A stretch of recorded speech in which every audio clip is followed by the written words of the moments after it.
Hello everyone, and welcome back to the Blender Robot Manufactory. Today on the show I'm going to be rigging up and animating this spaceship console that I was working on. And, yeah, I'm not sure if I'll get to anything else today or not. We'll see how it goes. But at any rate, I'm pretty much finished modeling this. And as far as animations go, I'm going to try to keep it pretty subtle for the idle animation. And maybe also make an animation for when you activate this thing. Hey Alma, how's it going? So yeah, and that animation's probably going to be a little more extreme. So, I don't know, I think I'll just get right into it. Usually I play the intro sequence, but I think it's probably time for a new intro sequence anyway. And, oh, I'm doing good, Alma. So what have you been up to? So I gotta start thinking about what all this means. So these consoles over here are going to have 2 points of contact. And I was actually just, I don't know, a little while ago I was talking on the Discord about finally figuring out how to do these piston IK rigs right. So, I don't know, maybe what I learned there will be useful here. And I'm just going to kind of wing it as far as where this bone goes. I probably shouldn't have rigged this up where it's tilted back like this, but it'll be just fine. So what have you been making shaders for, Alma? Yeah, now that's an element of game design that I haven't even, I haven't worked with shaders at all. I've unsuccessfully tried to alter shaders, but it didn't go very well. So maybe I will go ahead and make this straight up and down. This is going to be inexact, probably.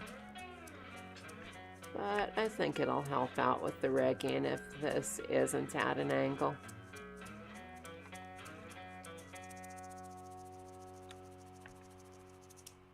I really wish I hadn't tilted this like that to begin with.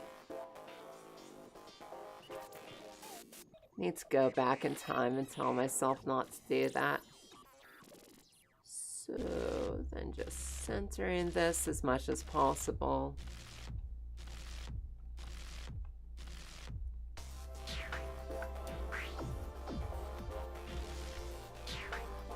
Yeah, good enough.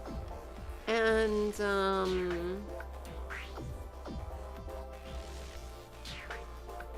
I don't know, I'm tempted to scoot this whole thing forwards and rig it up in more of a neutral position, so maybe I'll go ahead and do that.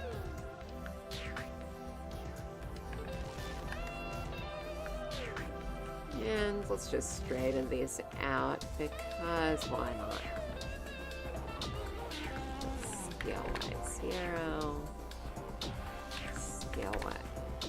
Yeah, you know, that's not important. Oh yeah, and I will need to move the symmetrical and asymmetrical bits forward at once if I want to do this.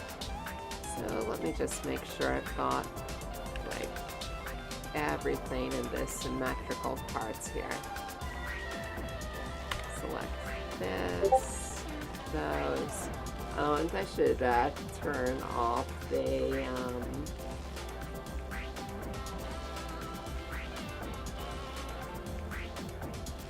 Sorry, I'm getting distracted by the Discord here.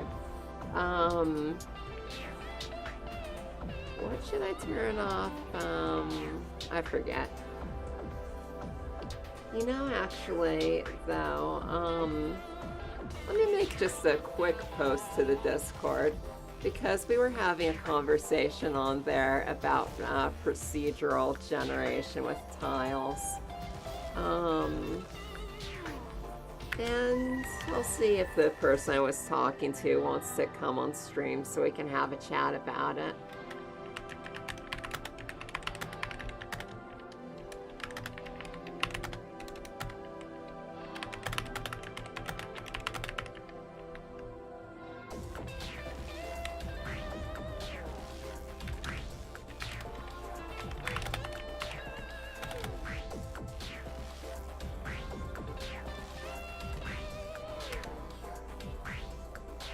So I found 100% coupon for a course in Udemy. Oh, nice. And so are you learning a lot taking the course, Selma?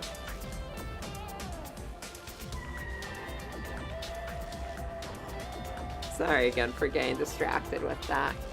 So let's go ahead and I'm just going to separate selection for a minute, and I need to combine all of these into one big object.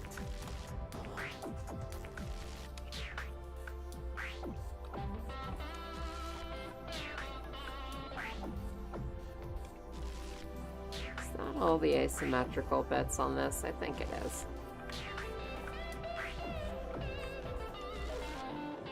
Join those together, apply the location, and let's see if I got it all. Yeah, it's actually looking good, so pull it forward.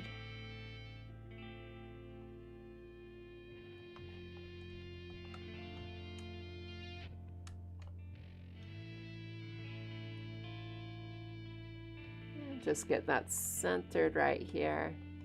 Man, yeah, the last time I tried to mess with shaders, like I was trying to take a pre-existing shader and just add a like an specularity channel to it, and it did not go too well.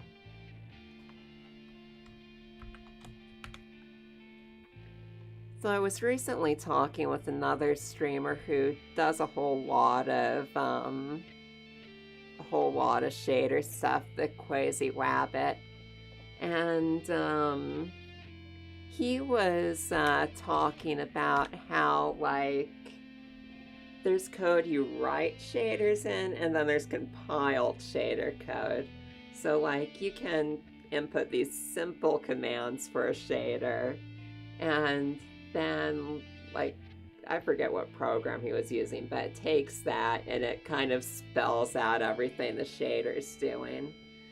And what I was trying to mess with, just, you know, without doing any research first, was I was trying to mess with the compiled shader code, which probably wasn't the best way to handle that. So I'm going to want this piece of it to slide up and down. So I'm just going to duplicate this, move it up, put it in the same position as this, and move this down. And there is no reason why this needs to completely be in the same position as this, since we're only rotating this on one axis anyway. So just stick this here, and we'll need one more bone for the monitor itself.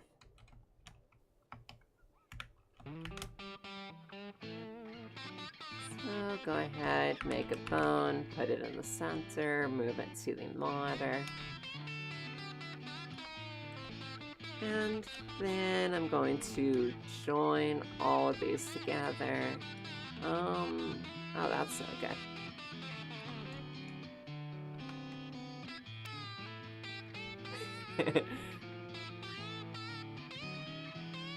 Yeah, and that was exactly my experience. And like, I don't think I was even trying to edit the compiled shader code in the right program because like it wasn't like I could just go back in and reverse what I did. It completely borked the project out when I tried to save the edited code.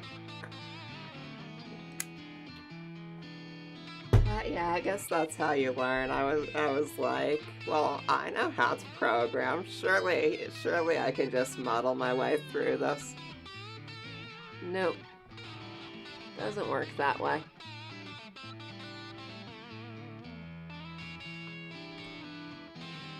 So then, why doesn't that work? Alright, so parent, keep offset. And this should be a child of that.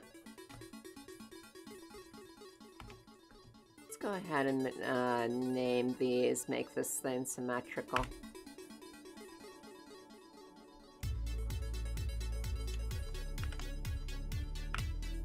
And you know, what was I gonna say? Yeah, I'm still kind of thinking about this procedural generated tile thing that I made a little video for. So let's go ahead and download that just in case I want to mess with it more. I'll show you what I'm talking about in a moment. So go ahead and save this and then file, open. Let's go to downloads. Yeah, like, I don't know, how hard would you say shaders are now that you've gotten into them a little more? Hey Bane, how are you doing? Yeah, so this is what I was working with the other day. And I'll also need to download the texture for these. Give me one moment. Save image as...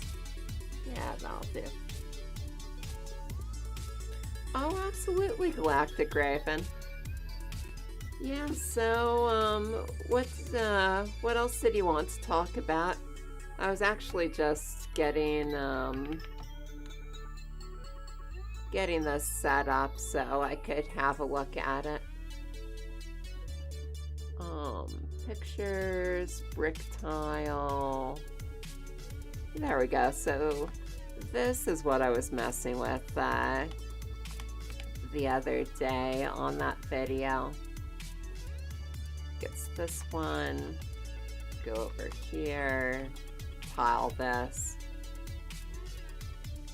And I don't know if this is quite the best setup for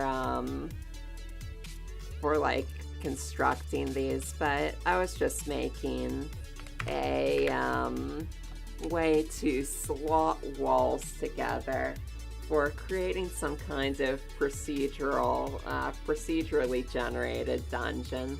So you can just keep laying these out, like duplicate, rotate Z, -90, duplicate, rotate Z, 90, and then just kind of keep going and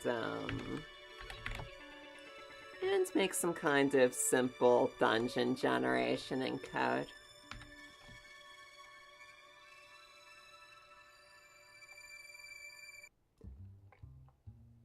Oh, I was actually talking about shaders in Unity too, Elma.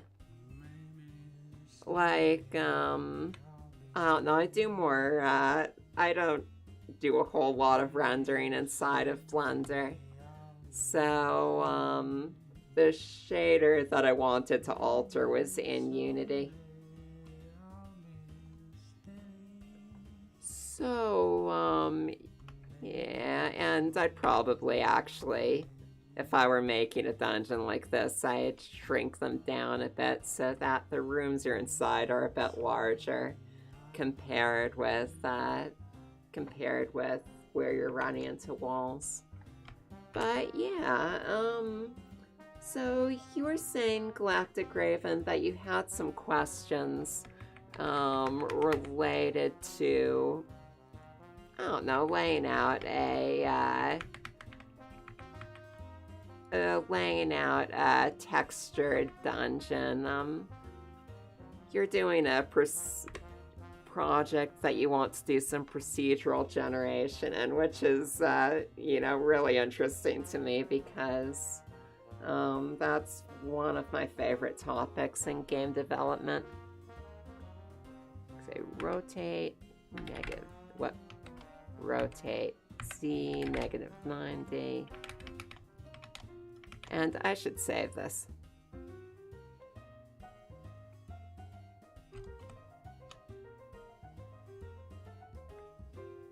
Oh, yeah.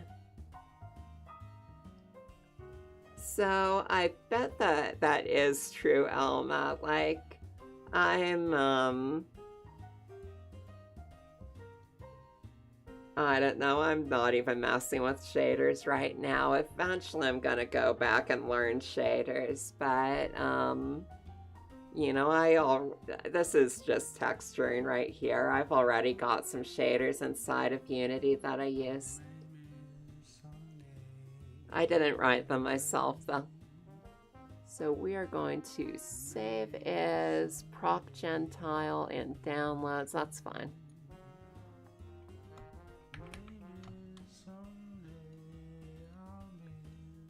And then let's just go ahead back to the ship console. And keep rigging, I guess.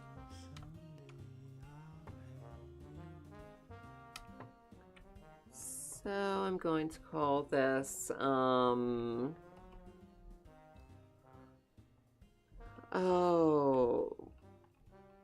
hang on, there's one more thing I need to check on this.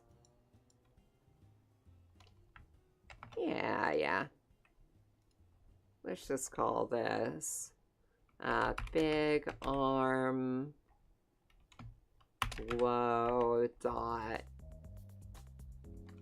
L. And that might seem weird that I'm calling this one L, but I don't know. I always think of this as if they're humans, so like this is the left arm, this is the right arm. If we're facing forwards.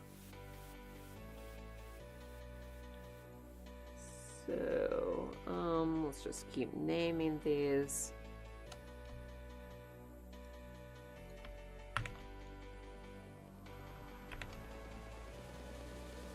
Big arm mid dot L.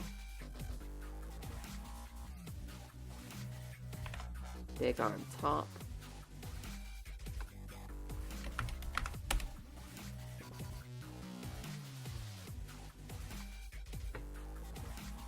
And let's call this monitor big.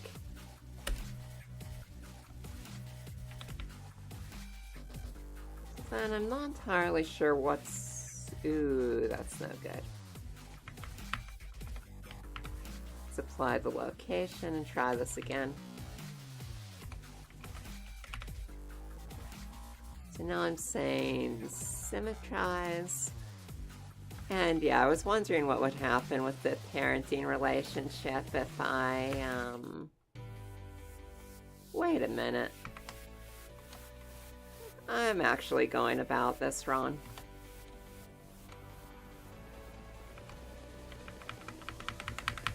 Because I don't actually need two sets of bones. These can all be in the middle.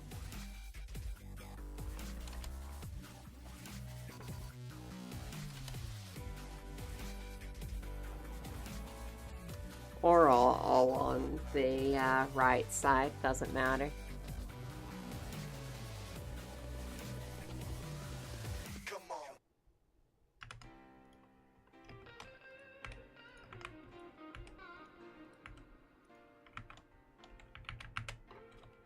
Alright, so what else do I need here? I guess I would like this to be animated, why not?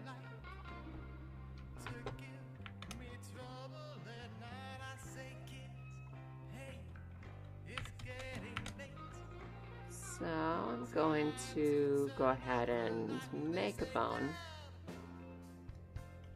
Move it up here.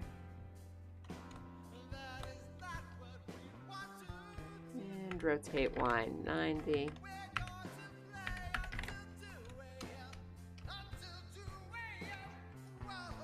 I know I say it every time this comes on, but I always get a kick out of this song.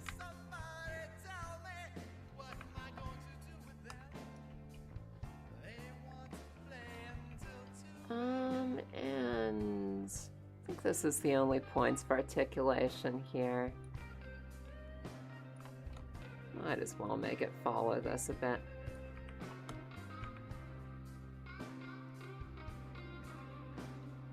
And we're going to call this monitor size small.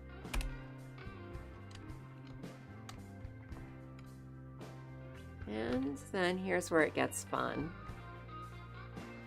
So, thinking.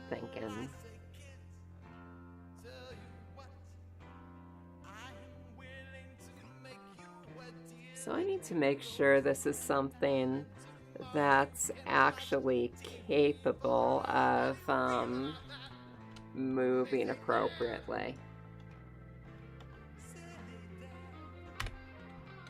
So it would be nice if I could rig this up so that these are already hooked up to these attachment points here. And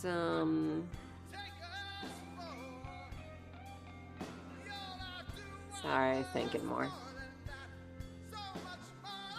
So yeah, I think what I'll do is, even though I was just straightening these out because I didn't want to deal with rigging them up in a posed position, I think it will actually make things simpler if I curve these.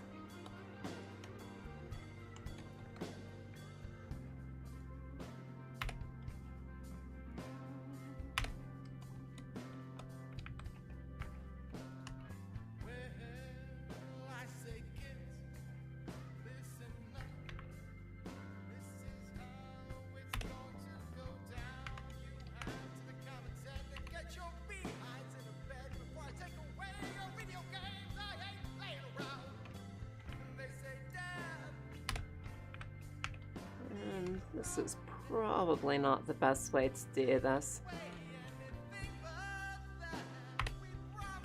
I say as I do it anyway.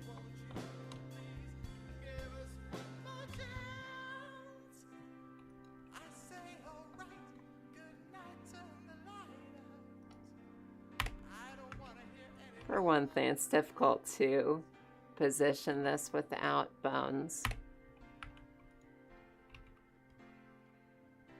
But that might be good enough. So have a look at this.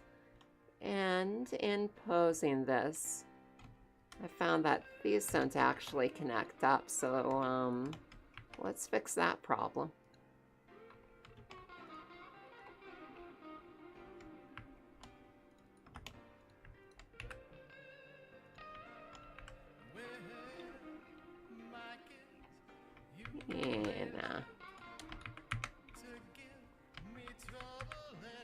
Let's just extend this.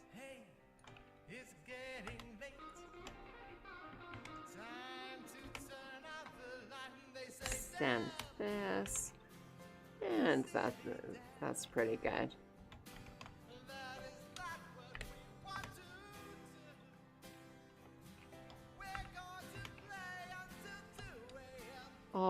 Alright, so let's make some bones for this. And, so now that I've done this, I'm seeing that it would be nicer if this were centered.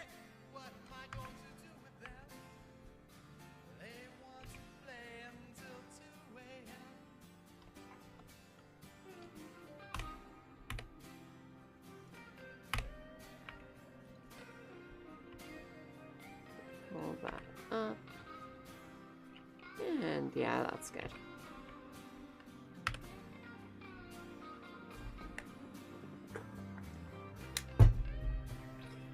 Yeah, so how's everyone doing today? Did you have a good weekend?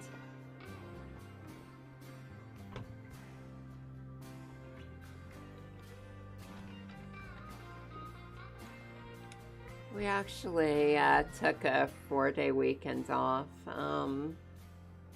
So that was nice. I still did a lot of work on the game. And we actually did a stream where we were doing some play testing of it. So that's probably the longest video of gameplay we've put up yet.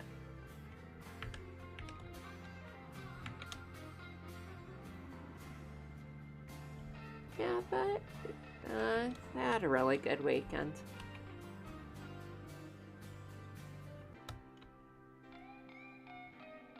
Oh, no, I do need to think about the direction I'm putting these in.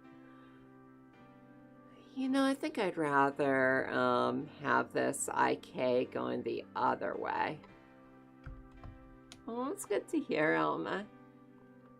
What did you do over the weekend? So let's back up a minute and go straight from the bottom. Because this is going to be one long IK chain. Let's see if I remember how I did this before. Put this here.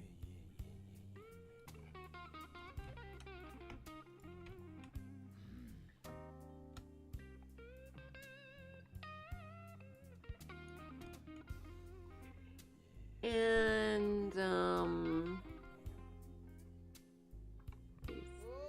think...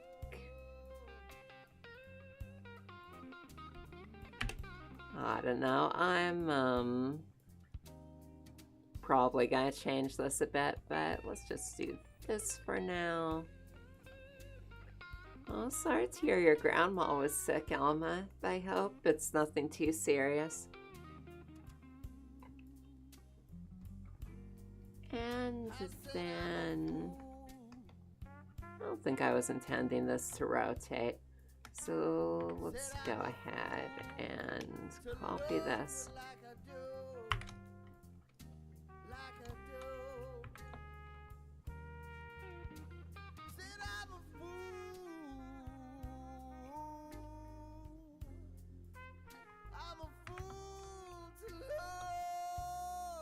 And then rotate this down there.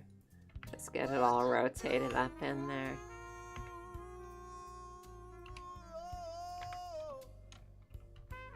And make sure it's roughly centered where it needs to be. I'm going to go ahead and x-ray this and then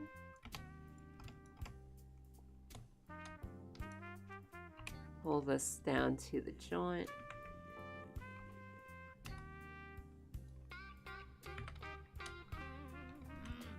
And extrude up here. And I think oh hey Video Key, how's it going? So then let's just extrude up.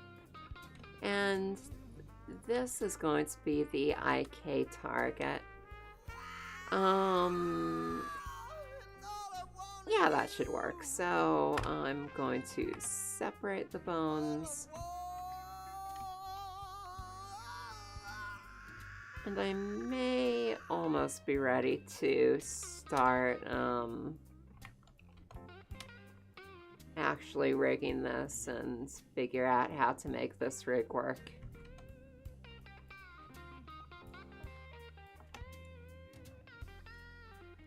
So let's call this slider. It's always fun trying to figure out what to name these. Control base.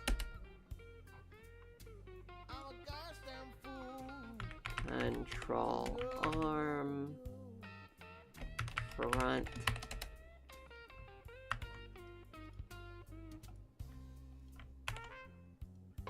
Control arm back.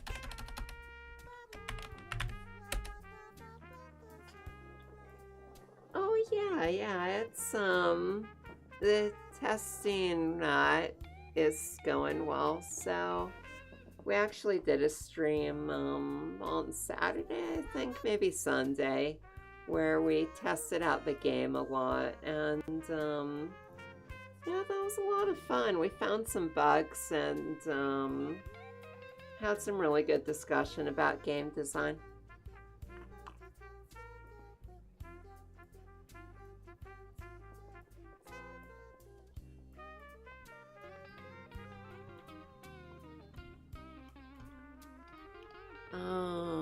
So this is going to be Control Arm IK.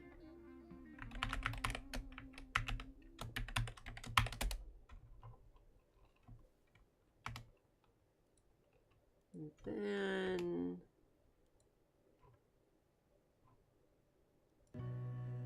what? I messed this up. So this is big arm mid. This is control arm IK.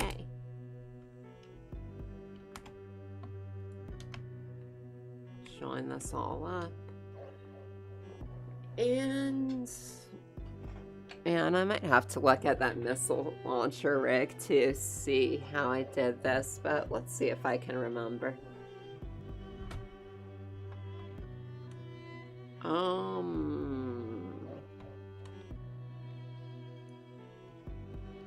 So I guess the first thing is this needs to be a child of this bone. And let's go ahead and make, let's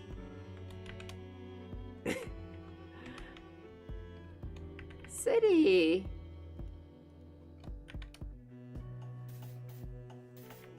Supply the location and then make it symmetrical.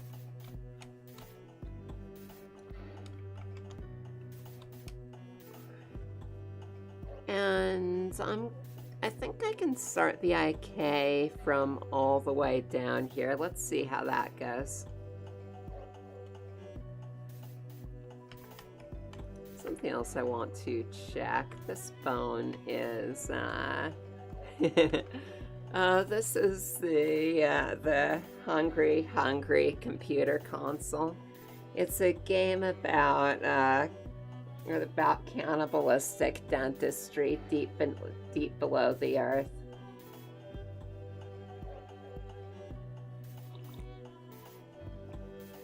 You know, it's all about extracting teeth and replacing them with computer chips. Like you do. So let's I think that should be better.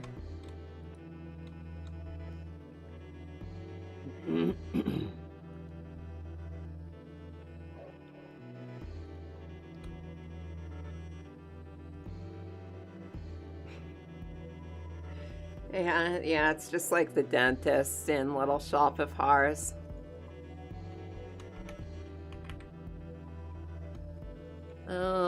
Which is probably something only City and I know about. But he's a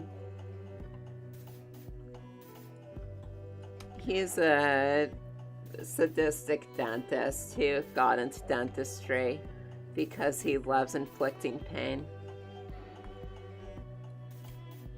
Oh, so why doesn't this work?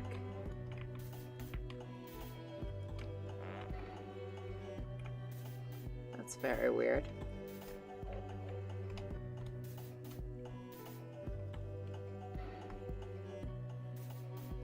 Okay, let's just alter the bone roll.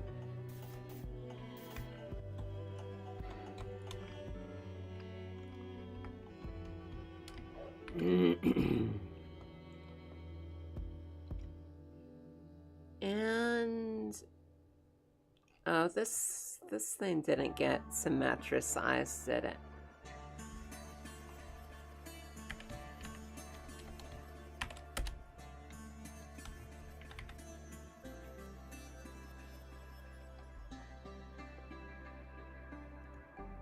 There we go. So I'm going to put IK on this and let's see how much work it needs. Target is armature. And then we're going to arm IKL.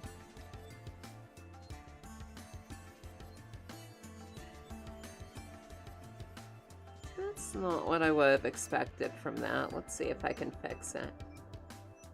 Oh. Okay, I'm not awake today. This needs to go up here.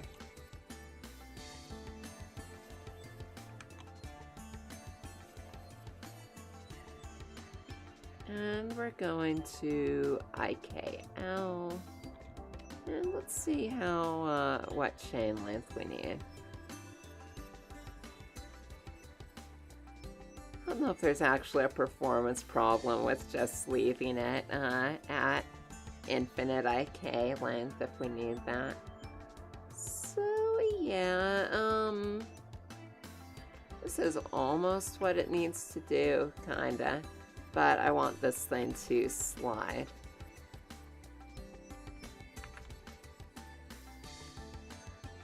So let's see if I remember how to do that.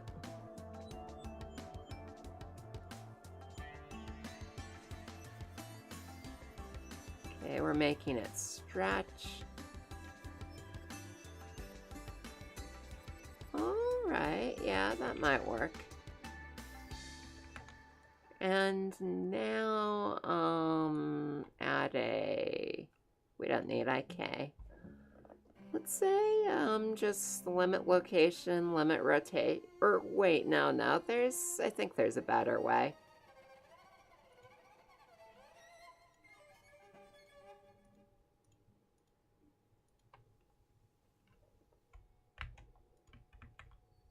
I think this works, maybe not. Well, that'll at least prevent the IK from doing anything with it.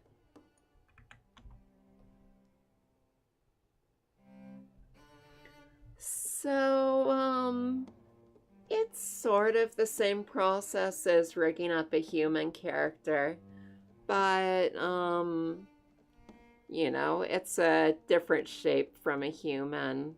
And also there's going to be a lot more of, let me go ahead and make this stick so we can see it better. So like this whole arm is going to be following a single bone here. Instead of, if this were a human arm, we'd need to set up some flexy bits in here so that like the elbow is bending a little bit when the arm moves.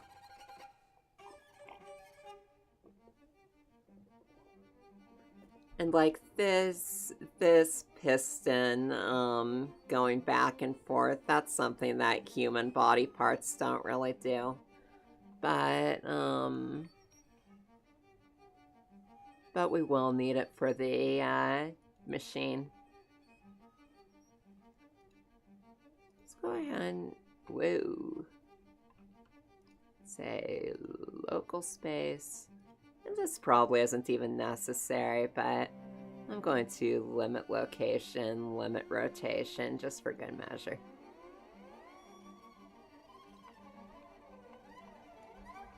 Alright, so now I'm moving this around. And yeah, that's not gonna fly because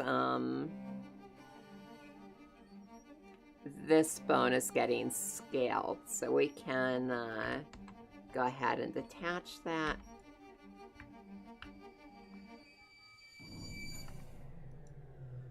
And instead, let's see if just parenting will work. No. Oh, it's already there. Alright, so it's still scaling with this. So, weird part is, wait, no, maybe these other bones are, no, they're not scaling. So I'm gonna figure out why it's doing this.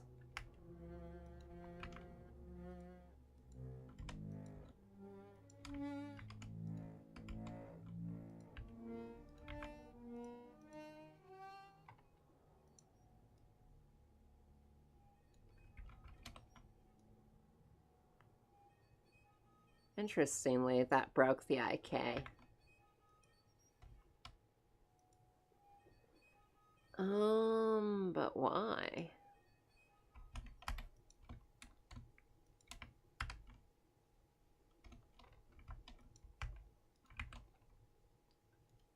Thanks for bearing with me.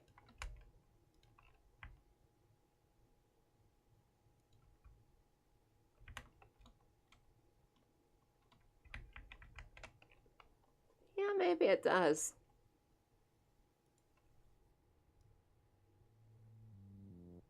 Right, so why did that break the IK? And what haunts me is that I discover no kinship, no understanding, no mercy. I see only the overwhelming indifference of nature. Thank you so much for the To follow, me, Whiskey. this blank stare speaks only of a half-bored interest in food. How are you doing, Whiskey? And thank you so much for joining us. Right now I'm just trying to figure out how to rig up this computer console. So, I'm looking at the missile turret I made because this is actually a rigging technique that I've only done once on here. Oh, no, you're good, Whiskey. I'll figure it out. What are you up to today?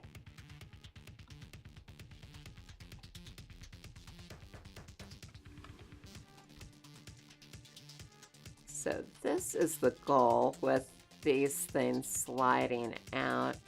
Just going to examine how this is set up. Alright, so these are disconnected.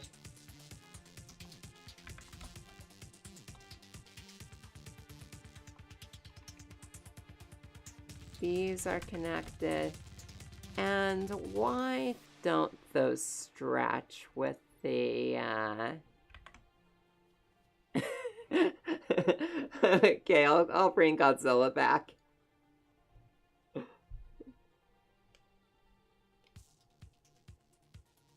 Oh, awesome, Whiskey. Yeah, there's a lot of great streamers on Twitch. Yeah, we gotta stay in the mood for the holidays with Robot Santa. And, where did I put the IK on this? Right, so these are IK. It stretches all the way back here.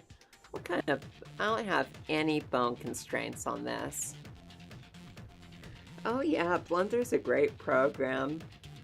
And, it's actually that due to switch over to a new version where they're, I think it's a big improvement, but it's also a big change. So it'll be interesting seeing how all that goes and showing it off on stream.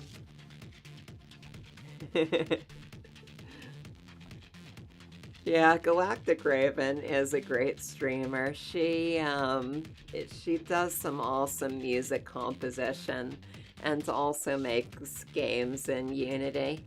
Everything I'm doing on the stream is also for a Unity game. And what did I do with this? Alright, so I locked all of these. And deform is checked. I think it is in the other one. And stretch is at 100. And that's all I did. So, let's go ahead and go back to my other project and figure out why it's different. Why can't you be more like the other one?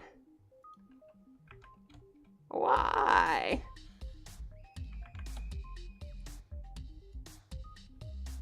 Oh, okay, so chain length is probably part of the issue.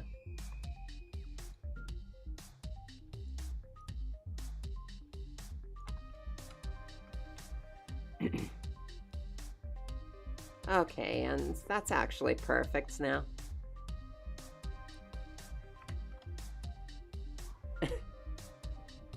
No, I think it's too soon for another play test on stream. I'll fix some bugs and make a bunch of changes first.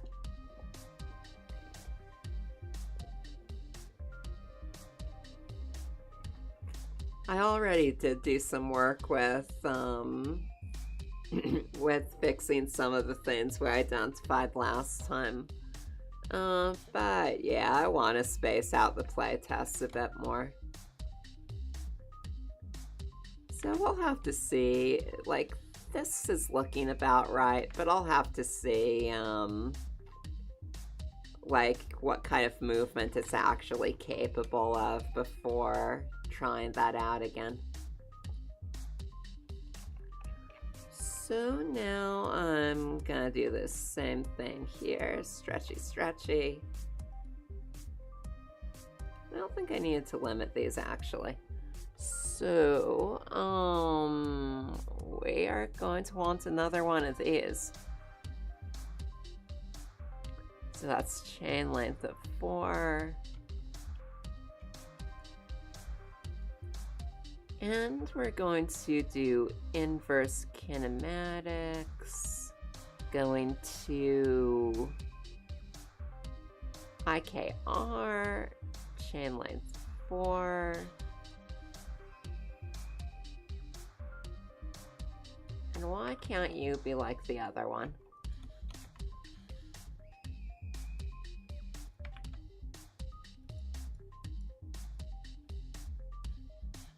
Here that shrinks.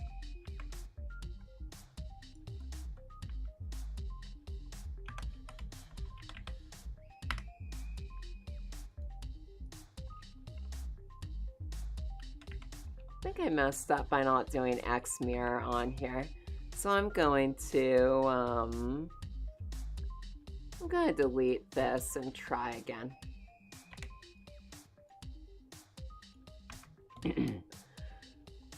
So, as far as the animations go, I'm thinking it's going to just kind of subtly shift around as an idol. And then when you click it, it's going to do something more dramatic, like move the screens around or something. Maybe move the pilot control consoles into position or something. Like these could be off of the chairs so the chairs are easier to get into. And then these move on to the chairs. Right, so I need to X-axis mirror. Need to symmetricize. Symmetricize. And what am I doing here? Okay, and the stretch is already good. What about the IK constraint? Yeah, that seems perfect.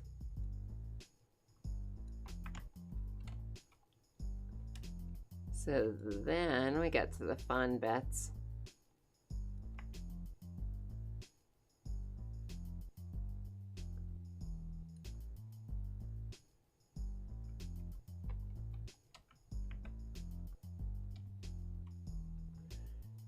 Oh, it can be more spherified.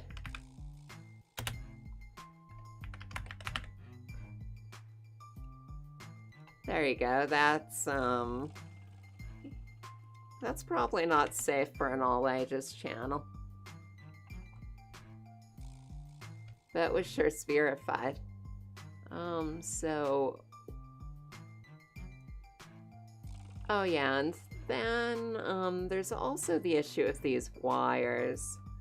And but before I do that, yeah, you see these tracks are going to need to be more in the center, I think. And this wire might need to be farther up as well.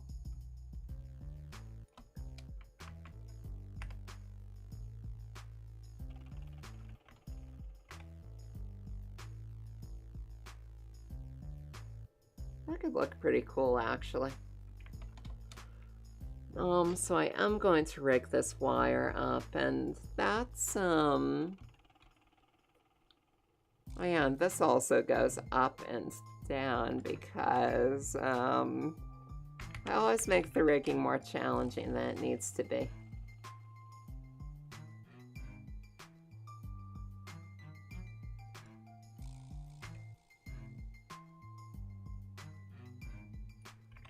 But it'll be fun.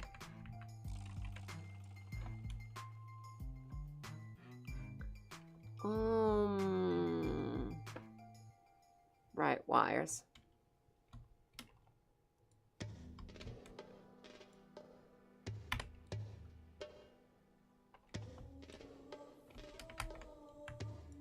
So maybe I'll just extend this track a bit. Extend it all up in there. Bring it to here.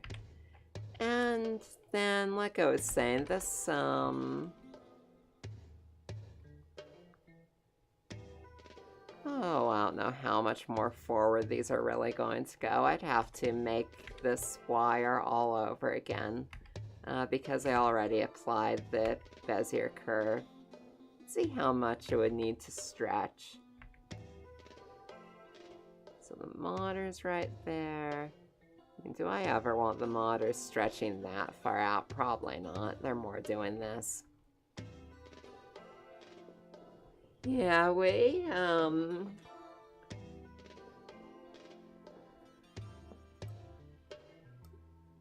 yeah, I'll have to relearn some things when we get into Blender 2.8.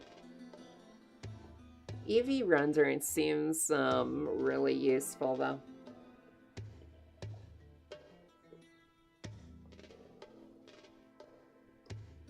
Curious what the workflow is going to be like for the freestyle, to replace the freestyle line render.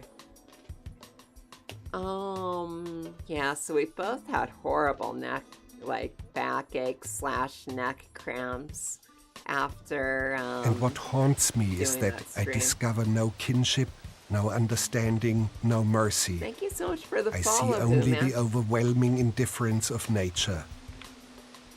To me, this blank stare speaks only of a half-bored interest in food. How are you doing today, Man Bean? Thank you so much for joining us.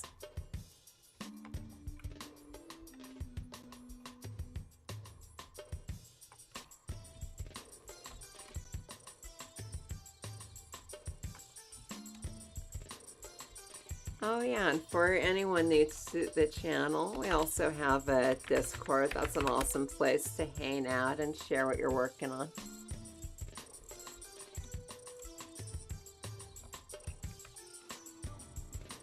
Yeah, so I think this is gonna be pretty fun once it's all rigged up. Let's see, so like, hang on, let me show it. So I haven't set any of these to follow it yet, but I think it's going to be fun how all these different arms and levers slide back.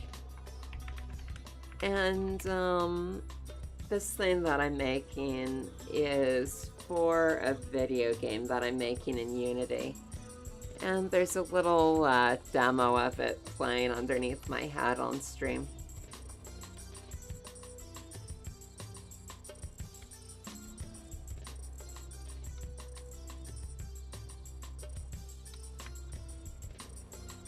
Oh, awesome.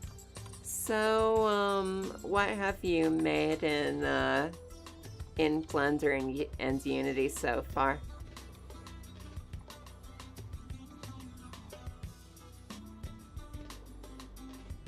So as far as getting this thing to move properly, I don't know if I really need that many bones.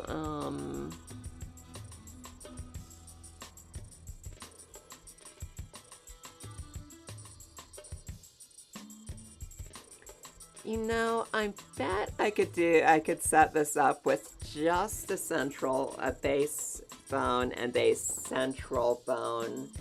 And I could do the rest with weighting on here. Maybe 2 bones in the middle for good measure. It's gonna be fun though.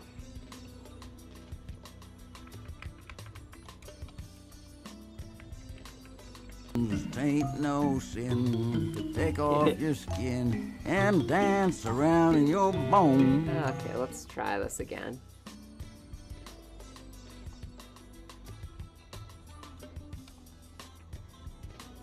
So move this over here.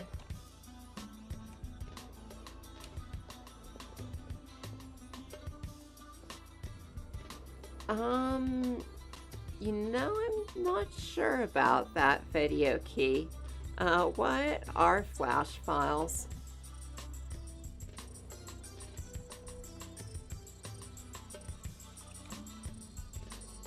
So we've got the base for the wire. Getting this wire to move right is going to be the hardest part of this whole rig. So I'm thinking that we can just use the magic of waiting to get the wire to follow this bone. And let's just do 1 in the middle for now. See how that goes. And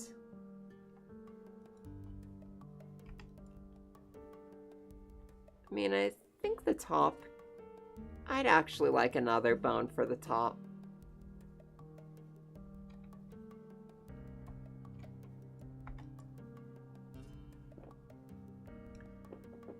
Yeah, I don't know. I think I'm saving FLAC files with OBS, but those are just on my hard drive if I need them. The stuff that's uploaded is through Twitch. Yeah, I don't know if this bone up here is necessary since it's following the same thing as the monitor, but let's do this anyway.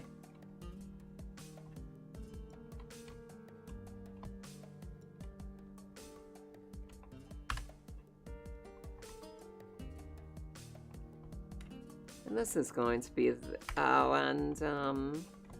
know, before I really get started with this, let's just join everything I can.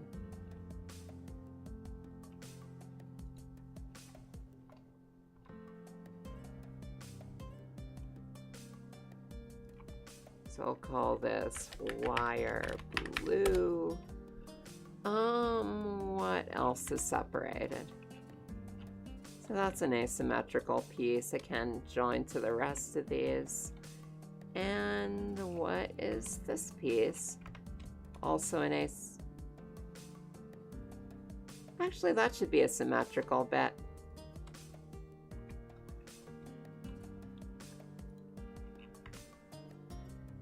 This is asymmetry.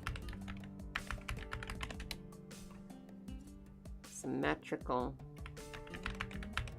And the reason I've got separate symmetrical versus asymmetrical pieces is because I'm using a mirror modifier for this thing.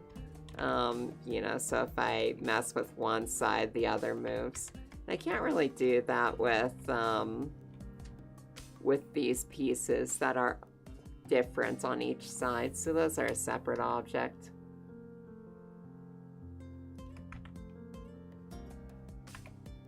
Just making sure I don't have a problem with the mesh.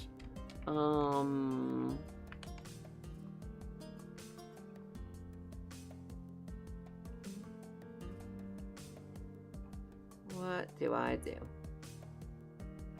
My brain just isn't working today.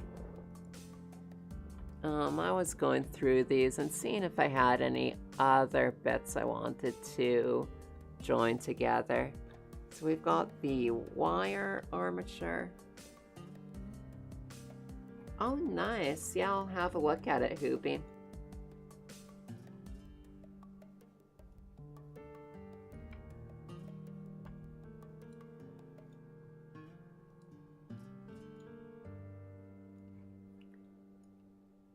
That's really cool. Yeah, I mostly just do modeling in Blender, so I haven't done much in the way of sculpting. That's looking really cool. So are you planning on modeling the arms as separate objects? I've heard that's a good way to get more control with the sculpting tools, like sculpt every piece separately, and then you can scale them individually and just join them at the last minute.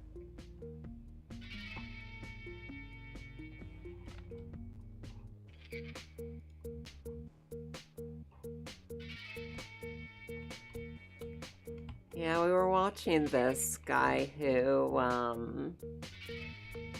yeah, I haven't actually done it myself, but it seems reasonable, doesn't it?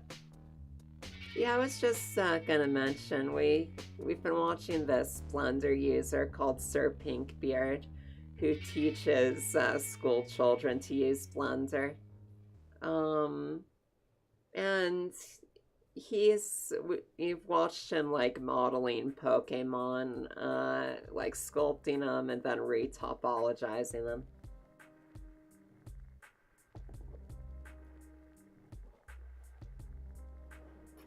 I don't know, I've never gone into the sculpt retopology thing. I just like modeling it from scratch and using that, but I don't know, it seems to really be working out for him.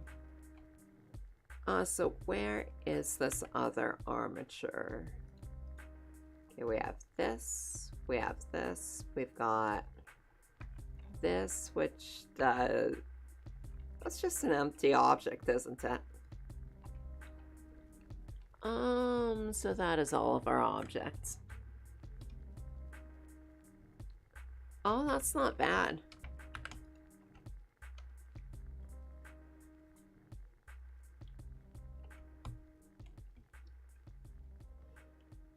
And,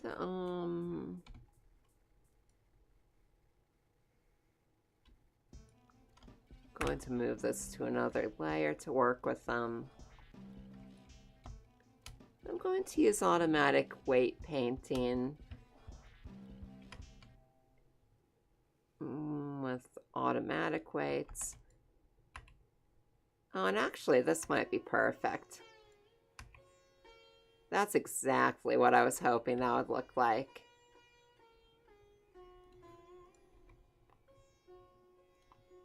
So I do need to manually move this bit around.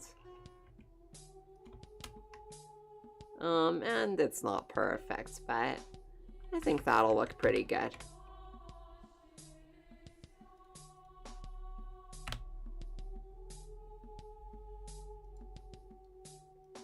Although, you know, now I'm curious if I even need this metal bone. Maybe it's getting in the way.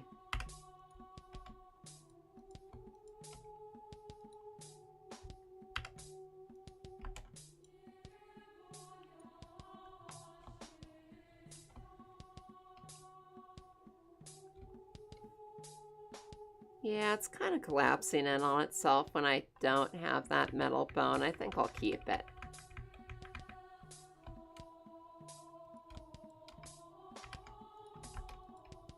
Because now I can do this, move that out of the way.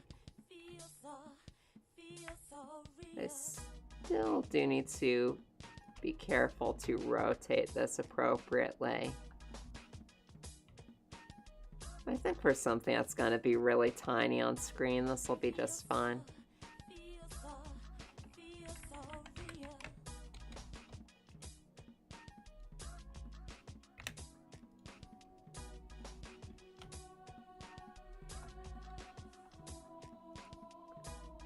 Okay, so, whoa. This thing can go into asymmetry. This can go onto the main armature. And is there anything else I really need to rig up? I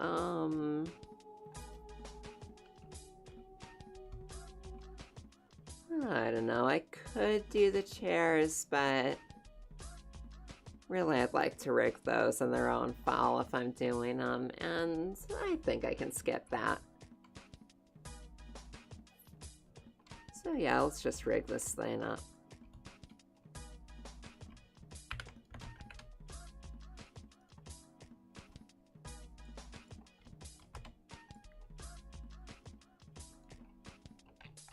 So now I'm going through, this is Control Base L.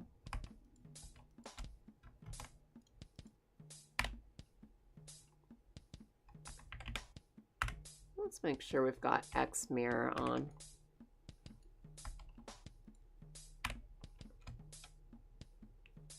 Then we're gonna say, okay, and that's weird. I must have made this from another armature. We don't need these vertex groups. We don't need these materials either. Let's look at asymmetry. Again, we've got some vertex groups and other stuff from another model.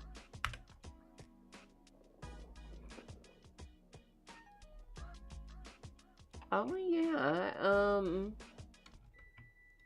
let's have a look, video key.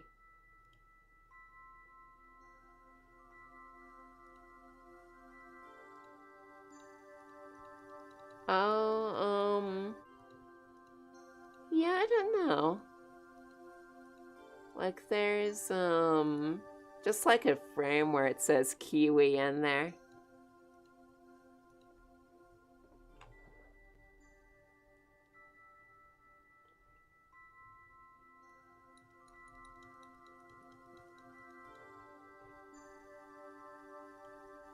Yeah, I don't know if that's working right or not.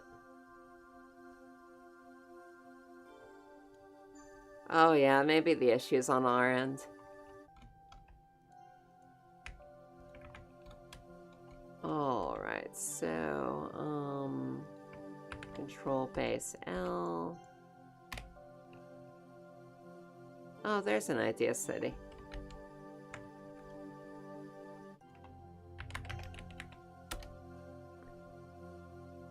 I don't know if I'm logged into Discord here, though. Let me see.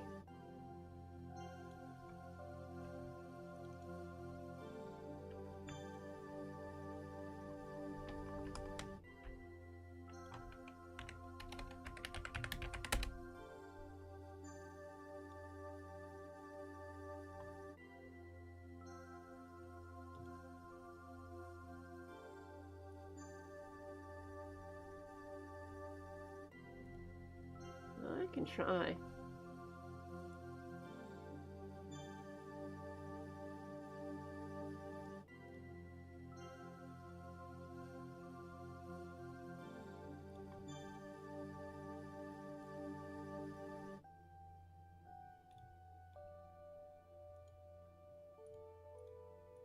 This might be just a moment.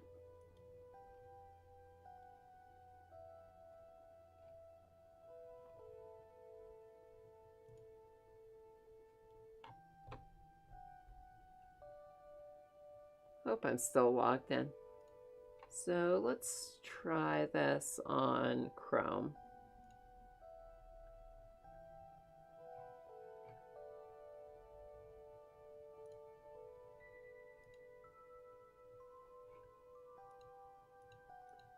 Yeah, I don't know.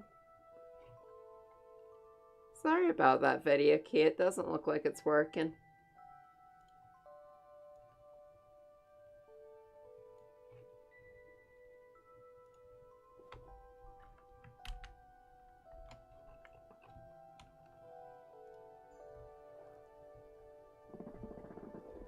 I am really curious what it is, though.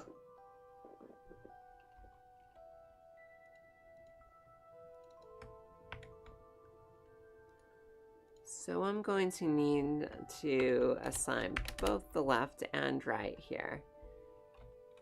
And let's see if this works. And it would help if this had an armature modifier.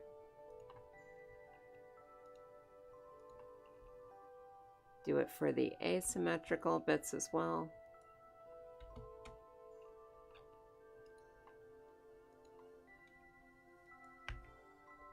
There we go, so that's following that. Going to go ahead and parent this. Let's try this again.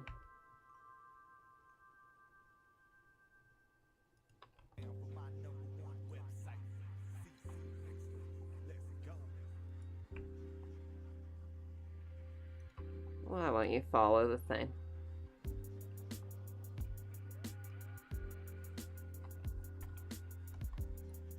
I may need to rig this again.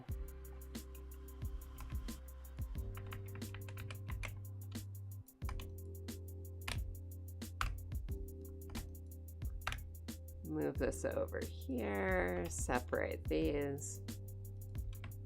The reason I'm separating these is I can't set this up with automatic weights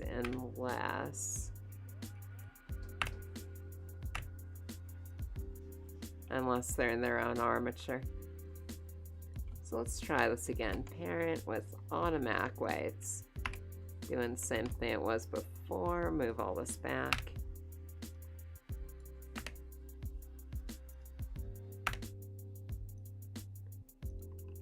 Let's see if we can get all this into one armature.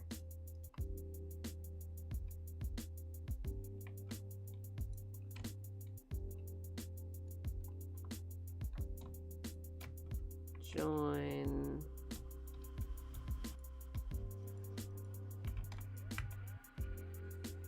Why don't you work? Okay, yeah, you do work.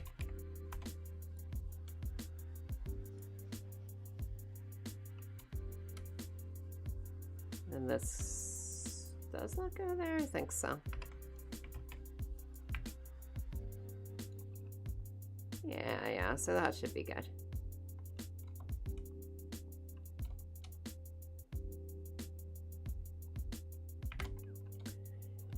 And let's just keep moving up.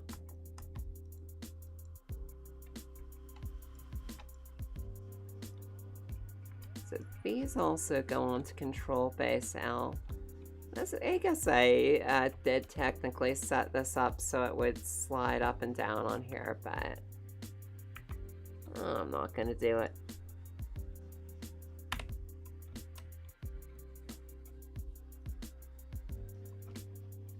Select all that.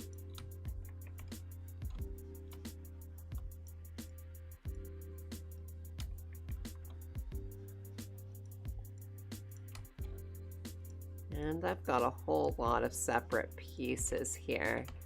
And I want to put all of them on that one bone. Hey Hellforge, how are you doing? Yeah, if you're looking for more great Blender streams, Hellforge TV makes really detailed rope max and a lot of other stuff in Blender.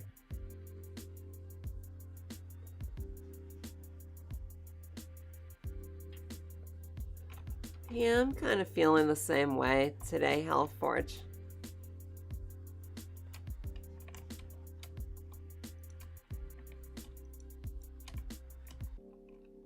So, I think that's everything I want to assign, so let's just do that. Yeah, so already that's kind of cool. You see this one is tilting where it shouldn't, so let's fix that. Thank you so much for the cheer, City.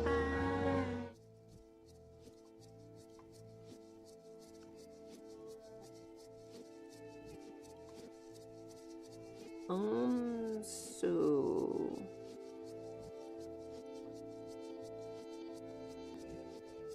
yeah, that's the one.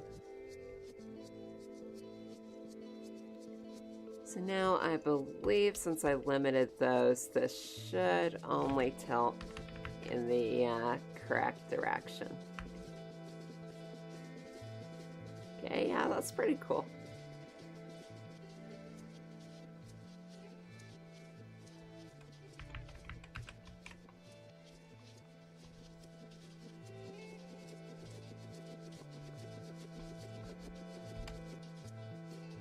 You know, I should be used to it by now, but I still read that emote as 07. So this thing is arm front L. Assign it to this.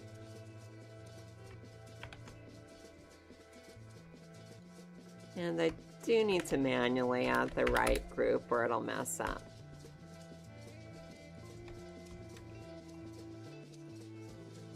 This is arm back L. Do the same deal.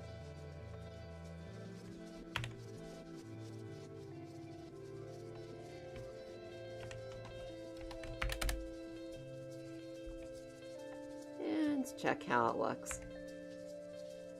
Alright, yeah, so far so good. I mean, I will have to move this a bit, but it's not bad. Oh yeah, so what's your question, Hellforge?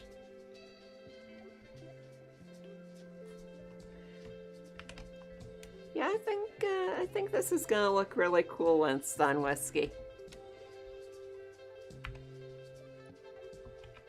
Oh. Come on. So I just did this, so now let's rig up these pieces. Oh, and there's one more thing I always forget to do. I need a root bone on this. Or Unity just, if I don't put a root in here, Unity will just decide to assign everything that isn't already assigned to a bone to just some random bone. And that never looks good.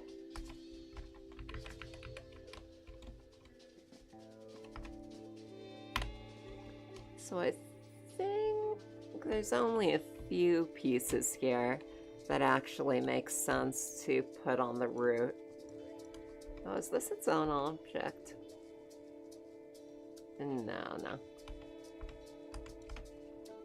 Okay, so just those go onto the root. And assign them.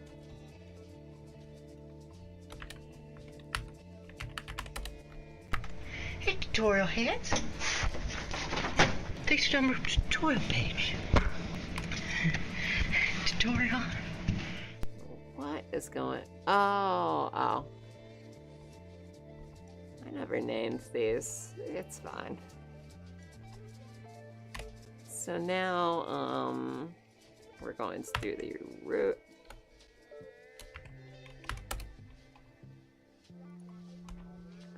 Not sure how to phrase it so it makes sense, but is it possible to just have the vertex on both sides of the quad?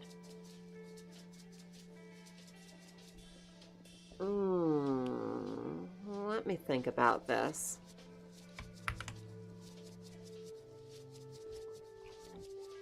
So it's,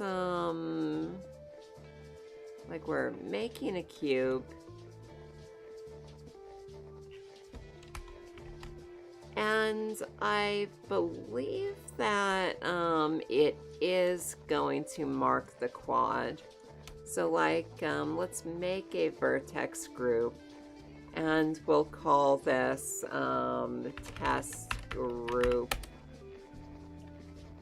So you're asking if like I assign all these to the group, all 4 of these vertices, and then I select this group, it will assume that that quad is in there. But I think I have run into areas where this is undesirable. So, thinking about it. So then this is test group 2.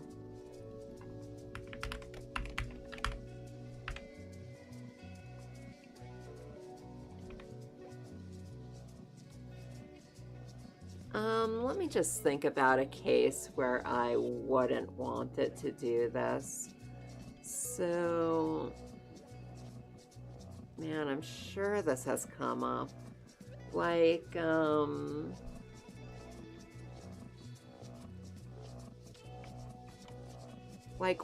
okay, I got it. So suppose you just wanted this group of vertices and this face, but not these faces in here. Like, if I just selected all these vertices and assigned them to test group, if I selected those, you see it would select this whole end cap.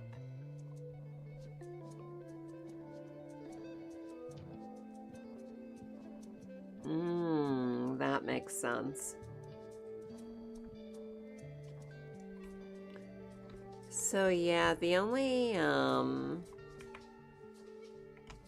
way I could think to do this would be to do an edge split here.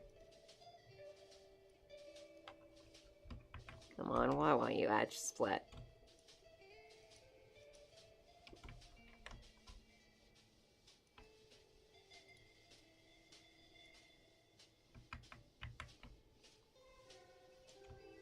Like I said, I'm not awake today.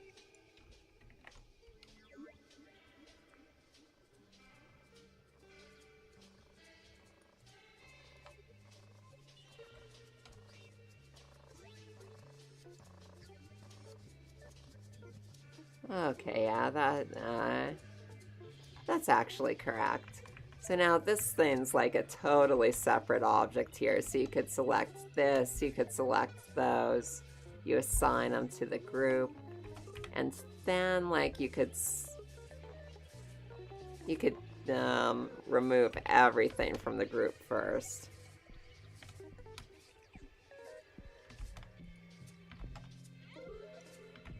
And then assign, and then select.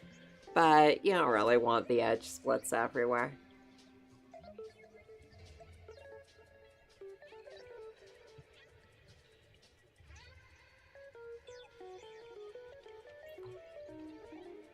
Oh, I get you. So what you're after is more like edge groups. Man, yeah, that's a great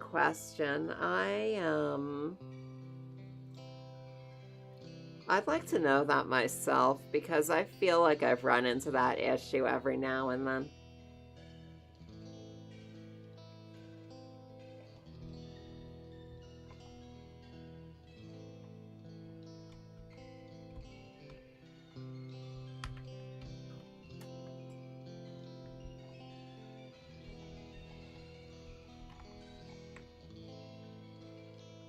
Yeah, so let me remove this. We're going to say V. We're going to remove the doubles.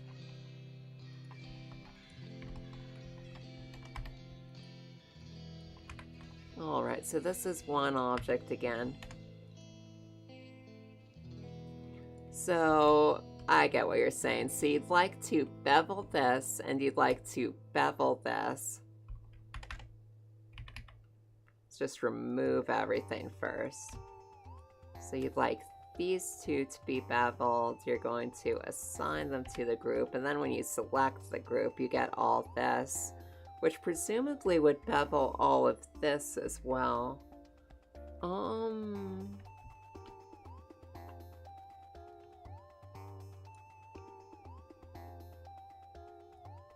You know, here's another way.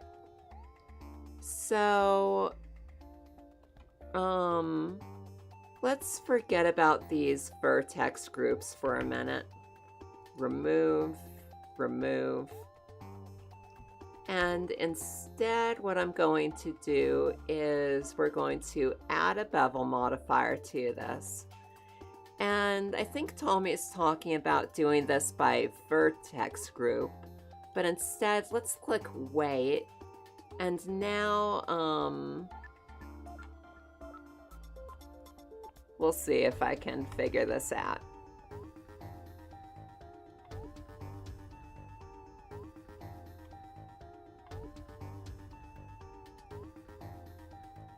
Okay, yeah, there we go.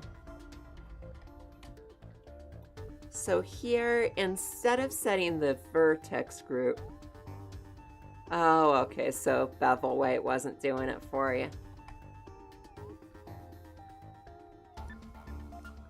What was the issue with bevel weight anyway?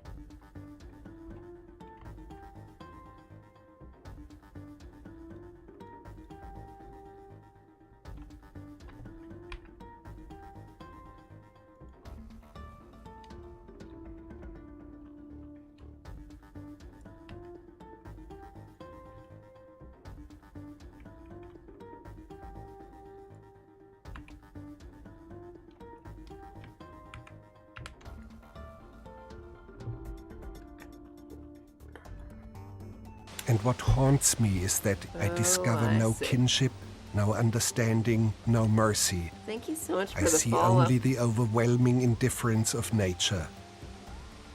To me, this blank stare speaks only of a half-bored interest in food. How are you doing the hunger service?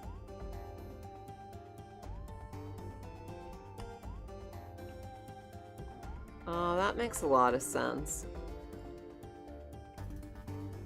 So like I go here and let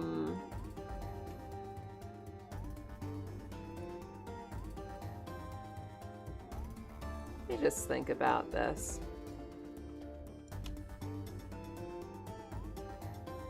Yeah, I have had my share of issues with bevel modifier too.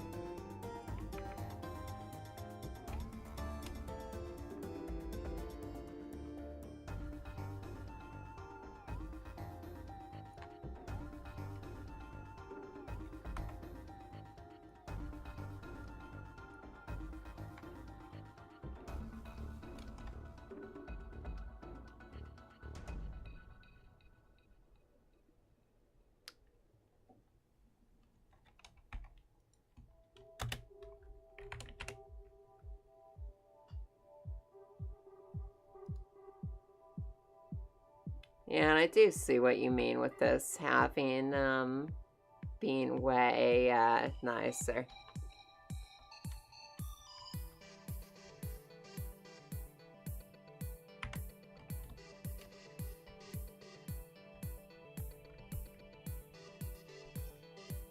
So then edge bevel weight. Now this one looks pretty good.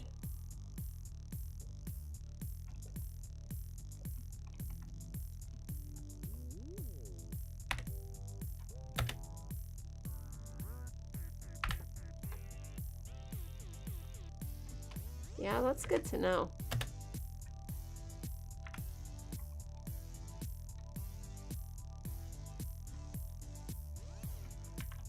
So let's see what that looks like compared with this.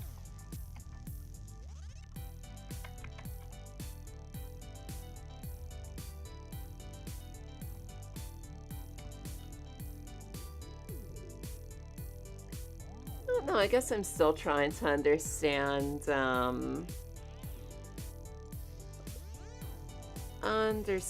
why the manual beveling is cleaner. Like I did this with bevel weight over here. Here I'm doing a manual bevel. Let's see.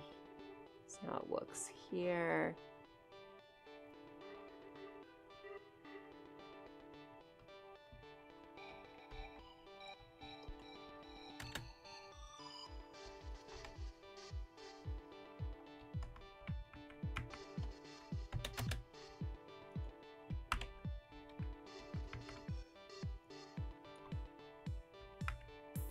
I don't know. I don't think I've ever quite figuring out. Oh, absolutely. Yeah, I try to turn those on when I remember them. We actually got them to start up when the computer boots. So yeah, I don't think I've ever quite gotten the hang of the beveling workflow. So, I don't know, I think I've gotten better at it than I used to be anyway.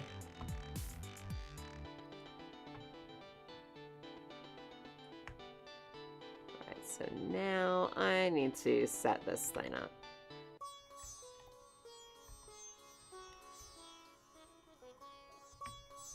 So then this thing's big arm low.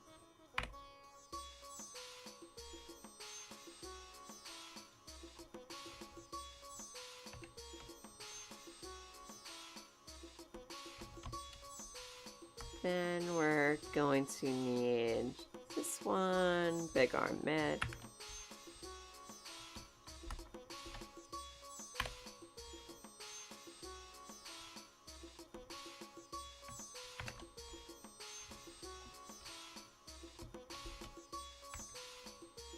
Whoa.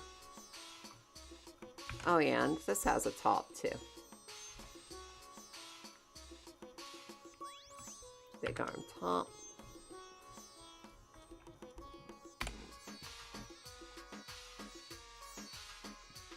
That is how I set that up, isn't it? I guess I didn't really set this up with the top, so let's just eliminate this bone.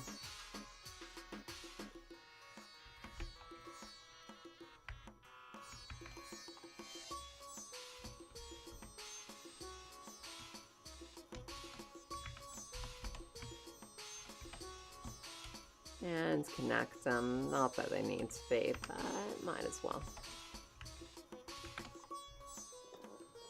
Wiggly jiggly. And I do need to make sure that I'm careful to sit comfortably because I had just a horrible backache after doing this on Sunday. Wiggle jiggle.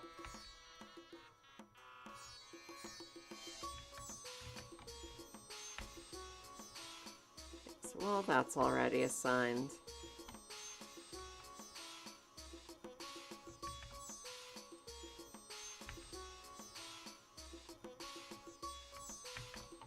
And finally, this thing up here.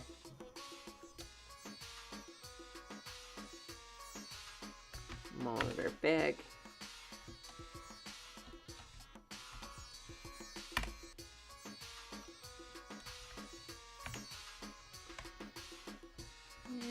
think that's everything on here, so let's assign that.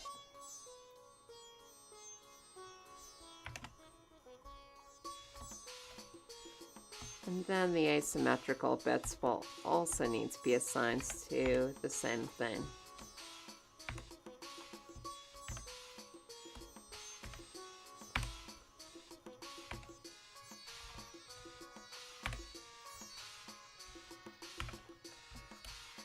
Assign those to monitor big.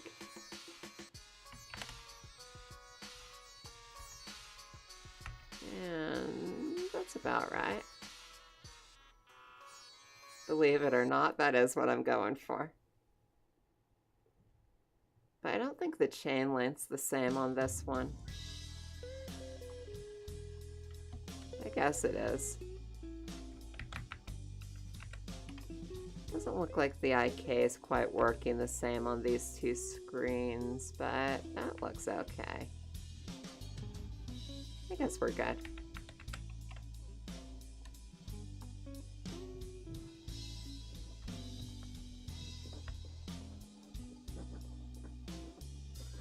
Yeah, there should be.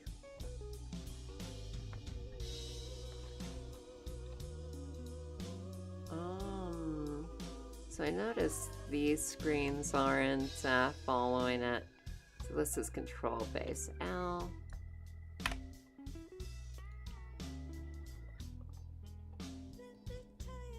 Assign that. And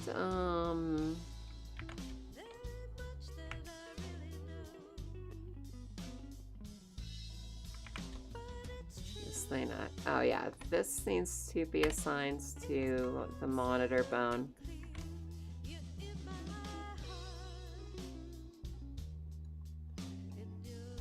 And what is this bone called? Monitor side small.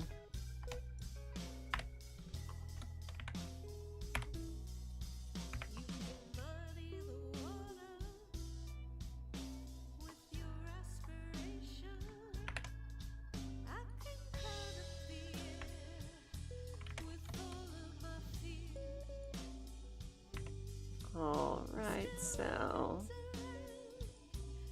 we're most of the way there with this. I was also going to do something so this can slide down on here.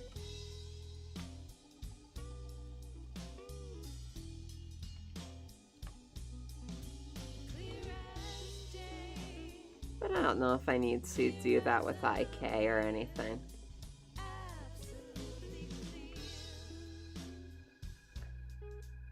Oh, okay, but I get the issue. So, if I am going to make this slide up and down, I've actually put this in the wrong position.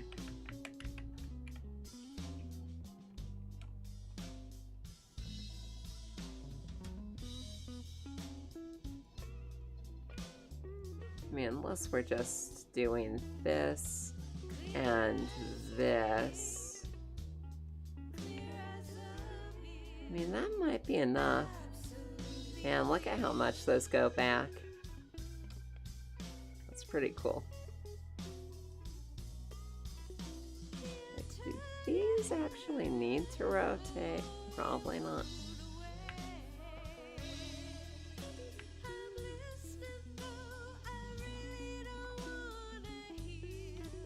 I think another degree of rotation would help this out.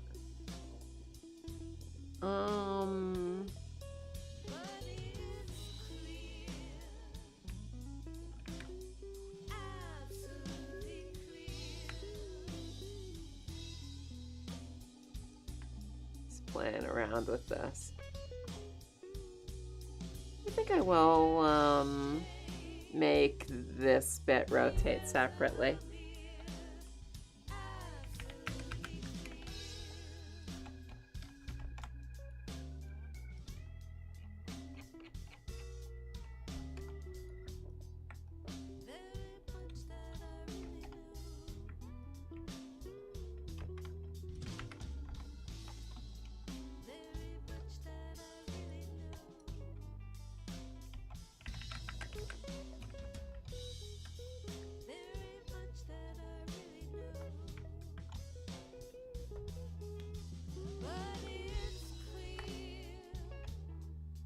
I just make a cube? Oh, no. This thing. So, can we just subdivide this? What did it even name the bones? Nobody knows. Big arm, top.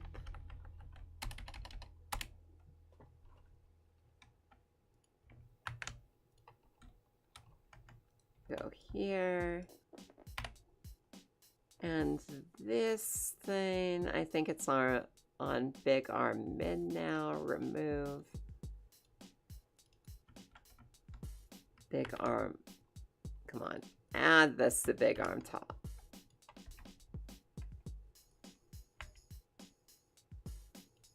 Okay, and I think that's probably enough in the way of allowing these to move.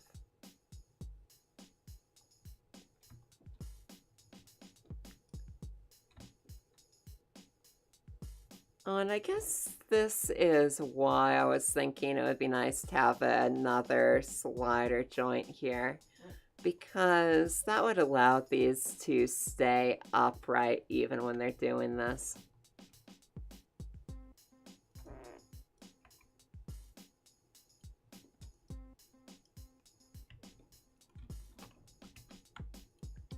It's not really that functional of a setup.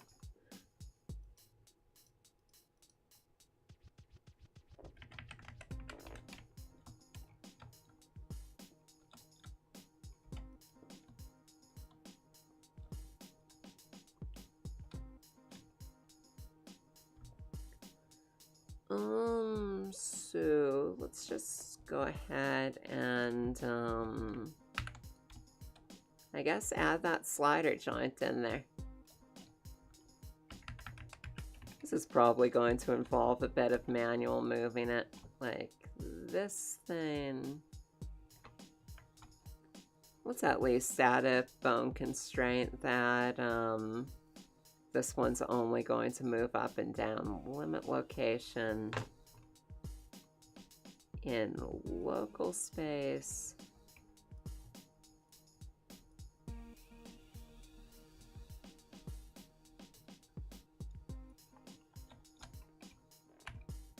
Good enough. Oh, there's some stuff I never rigged up to this.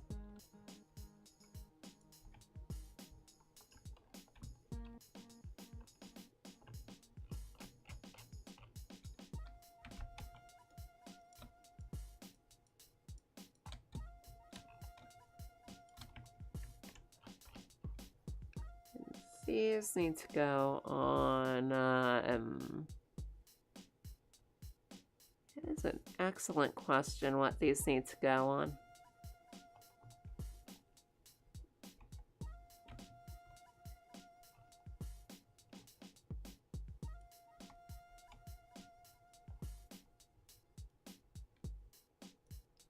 Control arm front L.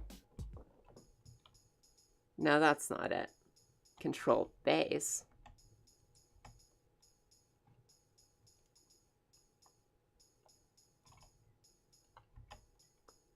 And oh, and where even is that? This plate.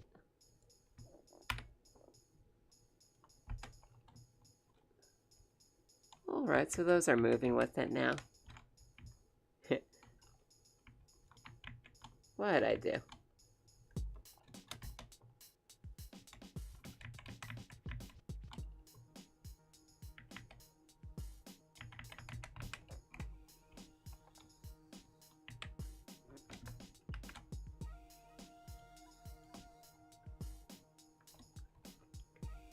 Okay, so,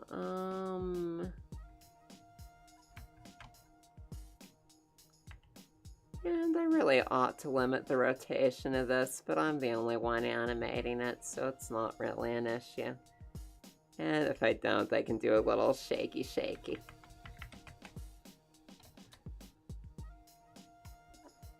Right, slider for this.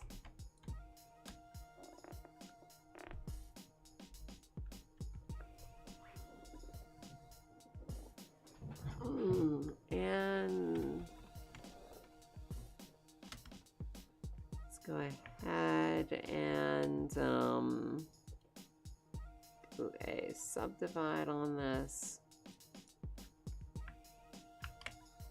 Disconnect these bones.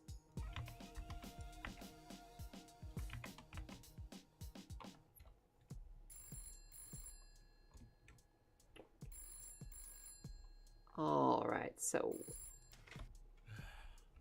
Williams. why isn't this rotating with the other daily? Dear Mr. Williams, I am sorry to say that I have just read your letter over tea here in the UK. And it troubles me greatly to see It's that you shut. claim that I endorse your views. Guess I should turn off this IK for a minute while I'm doing In this. fact, where I live, how I think, feel, or care. You see, Oh, okay, I am everything's upright, just and I perfect. live, well, everywhere. Oh, absolutely, go for it, Hellforge. I think we need another stretcher here. Unless I'm just doing this manually, I think I might.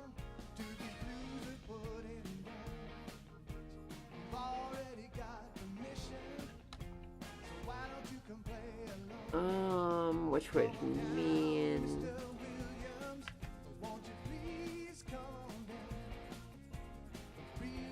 we do something like that, and then I can just manually move this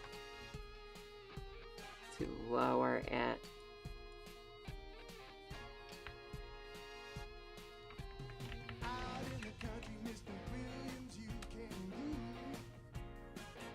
No, I'm going to do this right.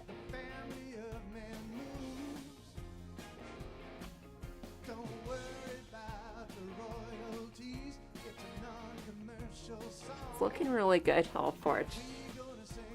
So I've got to ask, with this kind of dreadnought, is there also someone permanently entombed inside it? Is that what happens with every dreadnought, or just the one that you made? Because I'm just fascinated by that. Yeah, you do good work, though. It's looking fantastic.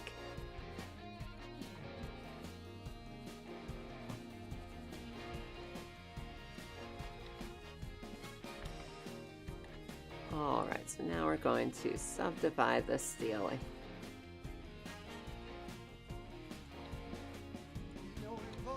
And, is that really what I want? Yes, so this middle bit's the stretchy deal.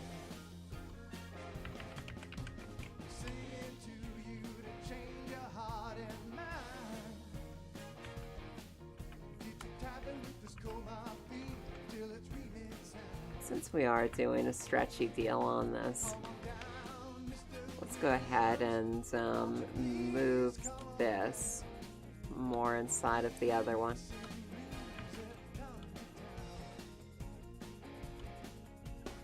So you gotta connect the stretchy deal to the floppy bit for, oh, that was not good. Stretchy deal to the floppy bit for the Dingus Fire.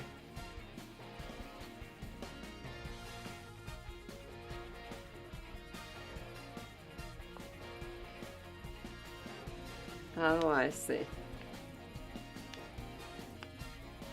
So, so if it's a dreadnought, there's some entombing going on.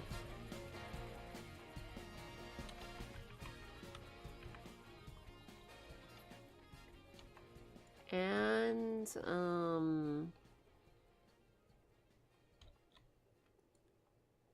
let's have another look at this.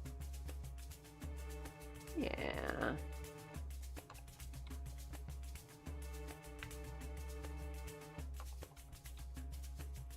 And now this IK isn't stretching long enough.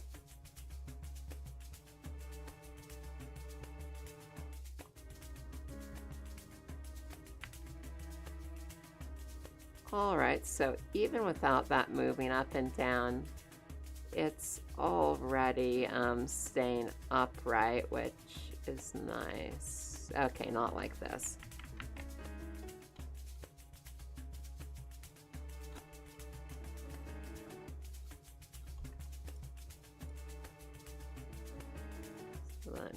moving this down here.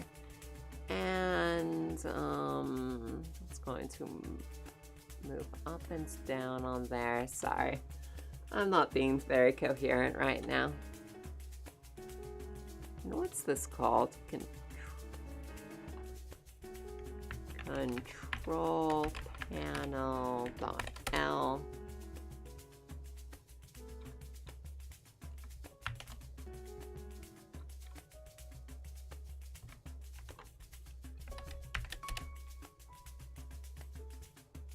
Oh, absolutely, video key.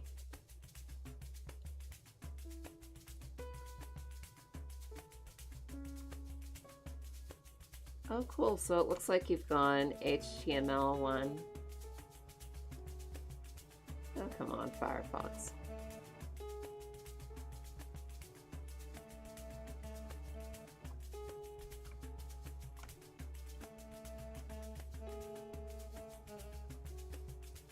See what I can do.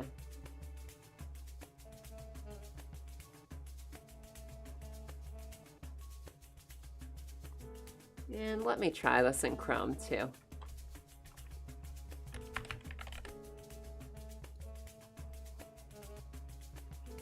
Sorry I'm having so much trouble with this.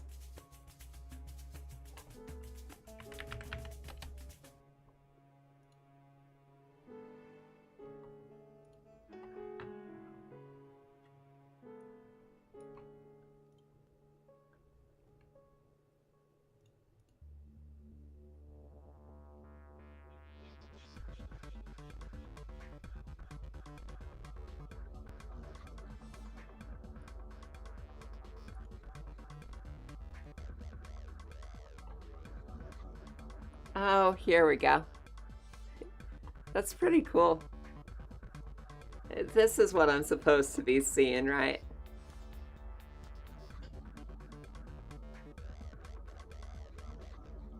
So what programs did you use to make that?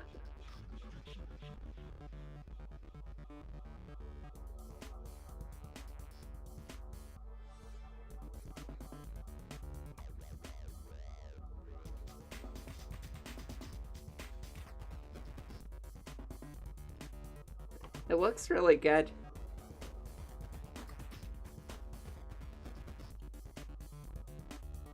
Is Kiwi Coke a thing? Is it like kiwi flavored, or is it a Kiwi brand Coke?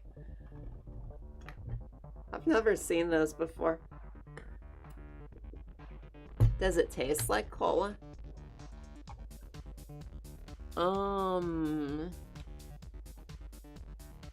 my brain is not working today.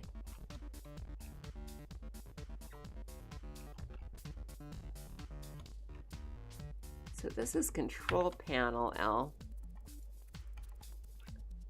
I'm going to select everything on Control Base L. Going to remove it. Add Control Panel L. Assign it.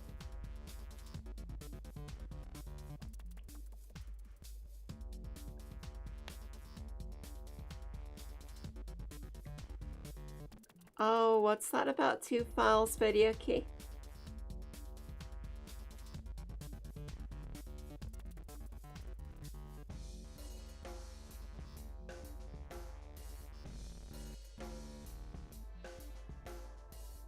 Did you mention...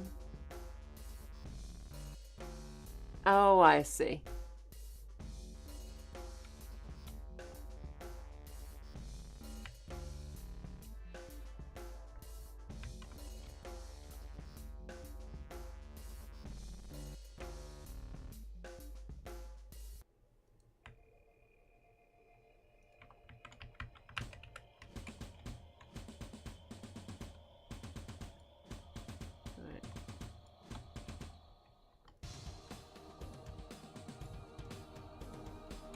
How is this even set up?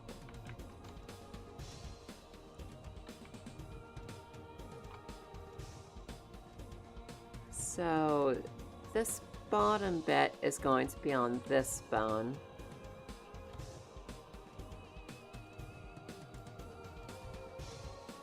And I'm going to say I don't want this thing moving at all as a result of IK. Or, no, that's correct.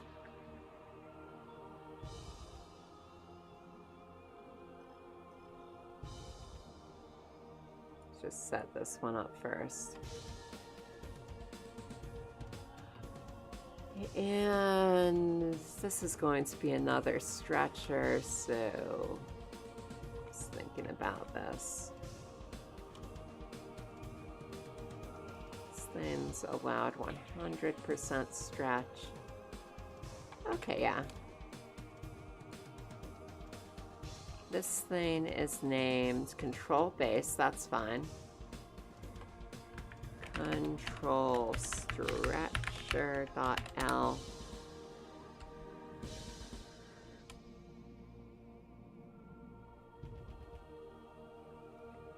And then naming the same thing on the other side. Control Stretcher.R.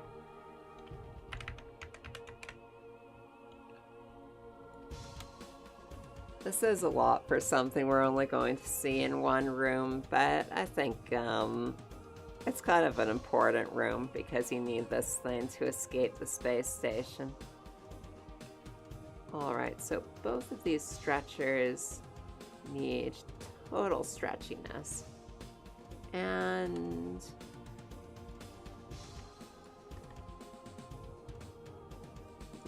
this part, it was on Control Base. It needs to be on... Oh, it needs to be on Control Base.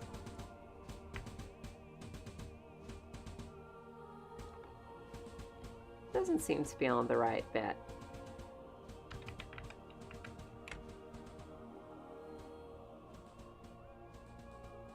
Oh, definitely.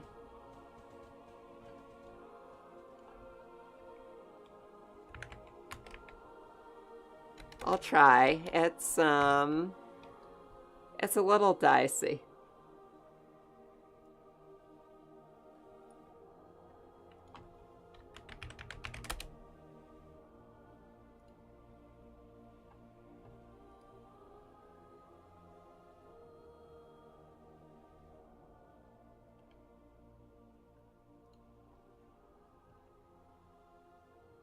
And downloading the HTML one more time.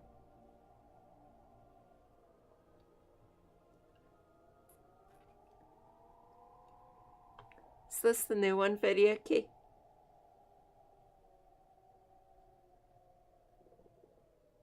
Really nice reflections and moisture drops on that, though. Looks really smooth.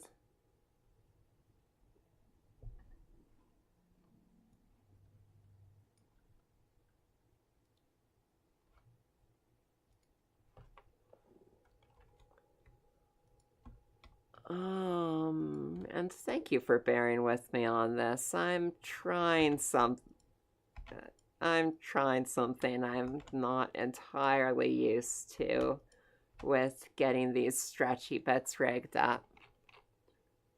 But I think in the long run I'll be happier for expanding what I know how to do.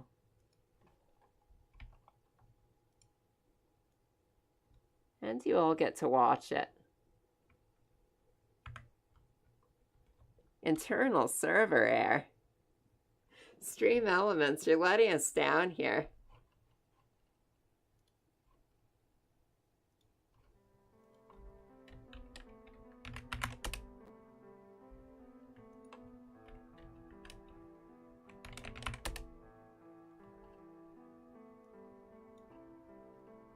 Stream Elements, why are you so broken?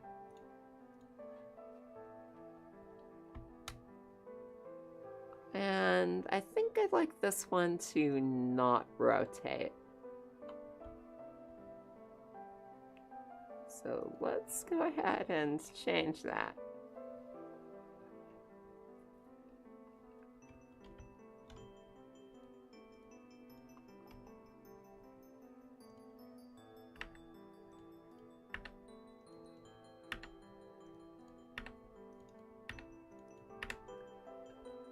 And is that straight up? Yes, it is. So, now this thing, I would also like no rotation on this.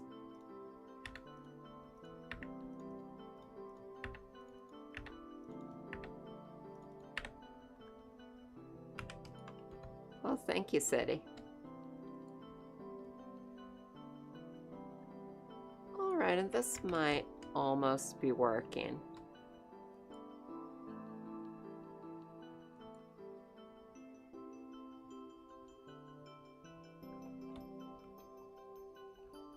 Why isn't this pointing at the IK target? Oh, but it's close. Okay, there we go.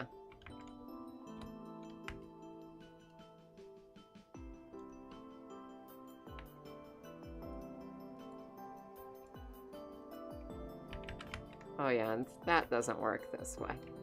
So this goes... Okay, good. They both go down. This slides back. This slides forwards.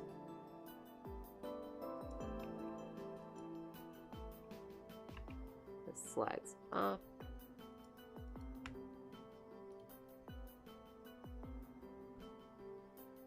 And then let's...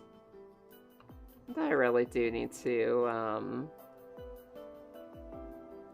put some constraints on this.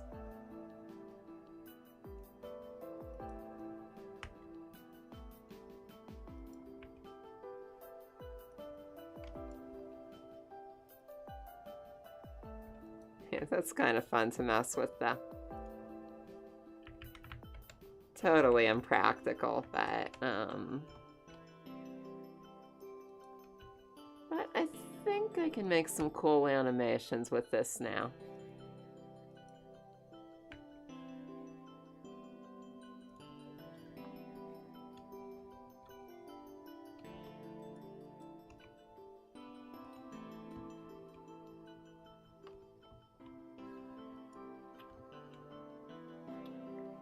And you know, what I'm kind of getting out of this is I don't actually want this stretcher in here.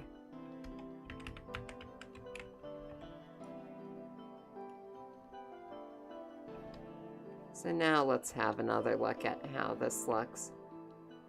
So now it's not stretching on its own steam. So I can move this down. I do need to limit the rotation of this, but now I can manually stretch that.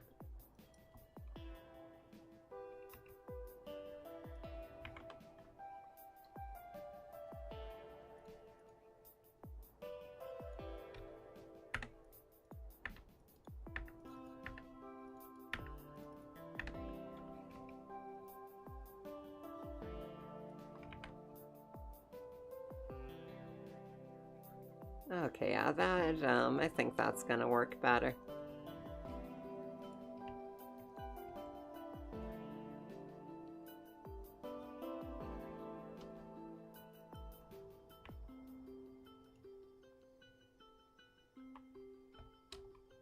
Then if I'm saying this is cutting off your legs, maybe we don't want to. Why don't you hit that save button? Stream Elements, you're not dead. Alright, and why doesn't that other one also move like this? Now, here's another question. Can I, yeah,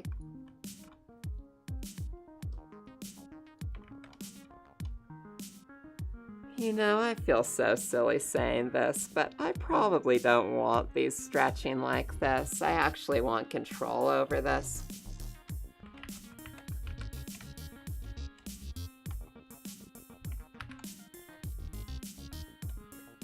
Yeah, it must be so weird for Hellforge having his voice permanently trapped in our channel.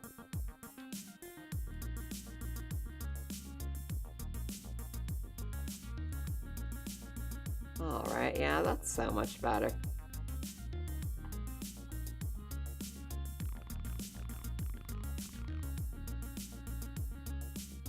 And this thing...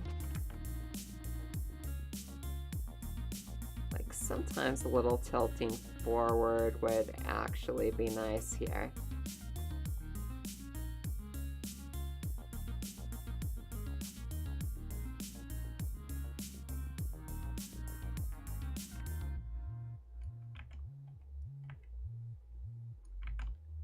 Okay, why won't... I need to put a bone constraint on you. There we go.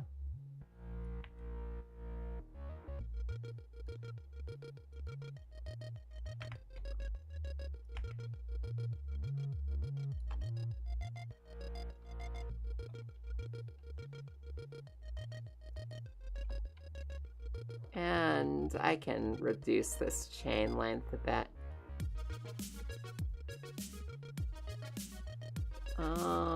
To this amount.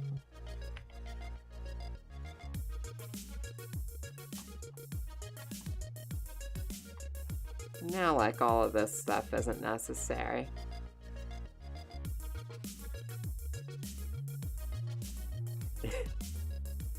That's pretty funny. This stuff isn't necessary. And, yeah, that's gonna be perfect. So now, did it do the same thing here? No, it's all wrong.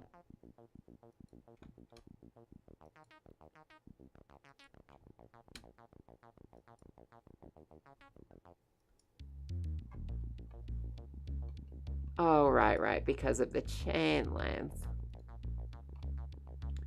So we really just want a chain length of 2 on here.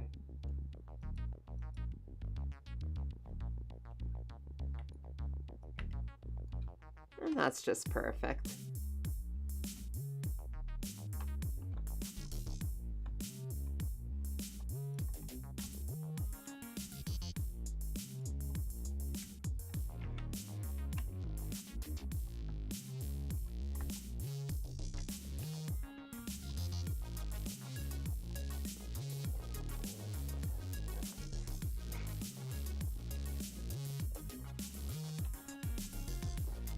Well,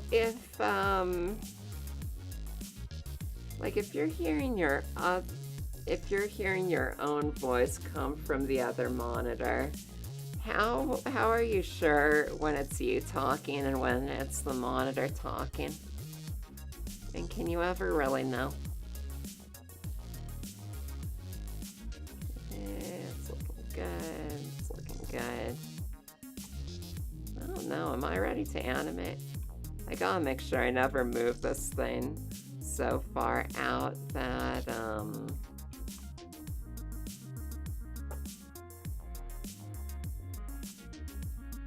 that these get disconnected.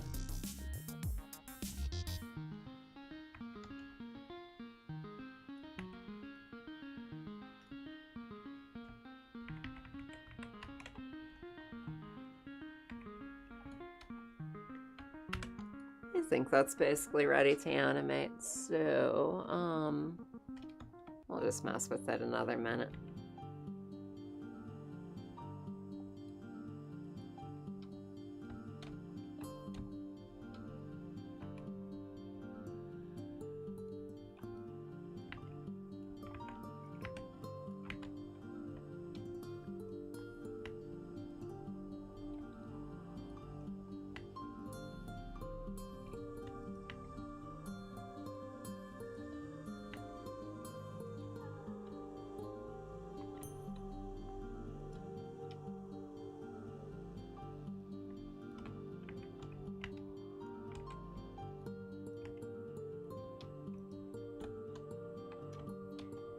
And let's give this one a bone constraint. So limit location, local space.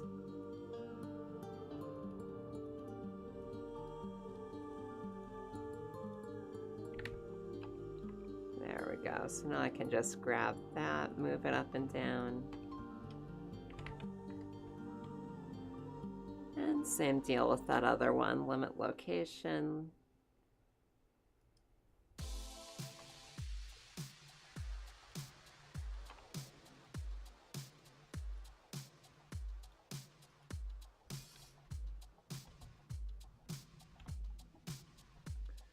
Oh, I see. So if you hear your voice and it's gravelly, you know it's emanating from you. But if it isn't gravelly, it's probably the machine.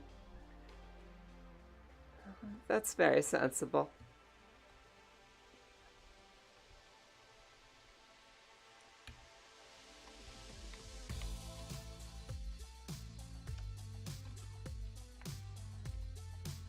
Alright, this one too. This needs a limit rotation.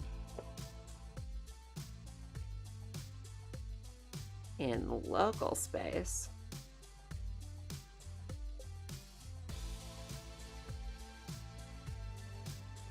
There we go. And some of these other ones, I technically don't rotate them on certain axes, but it's a little easier to control the rotation. Oh, awesome. You heading out, Miss Who Man Bean. Have a great day, and thank you so much for the follow. And thank you so much for not being scared off by the Warner Herzog message that plays when you follow.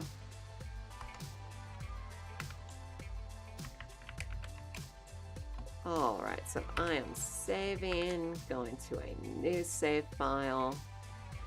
And it is time for an idle animation.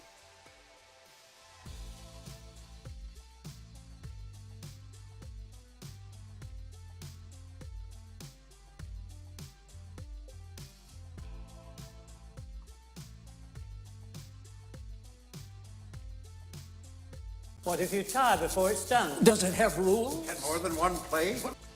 Those are all some great questions, City.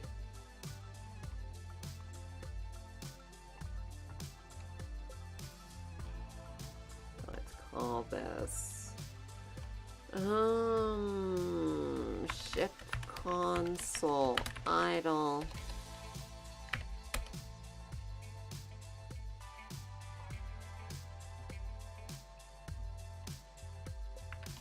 The first thing I'm going to do is just get this into a good position.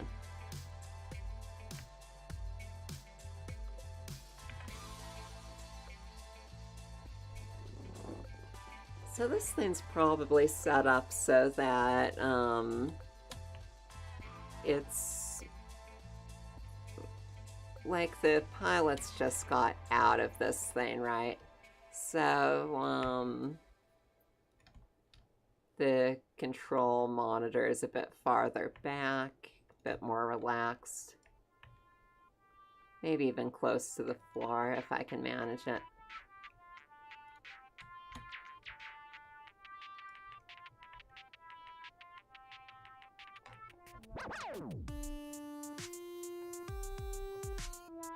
That might even be nice to do this asymmetrically. So these are set up in a way that is as easy as possible for the pilots to get at.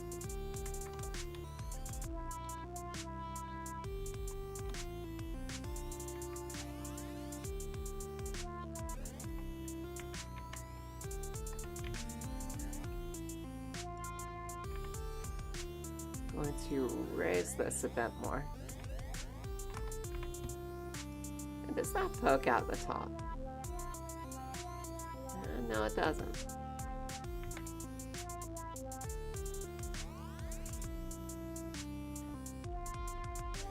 So then I'm just pulling this back all the way.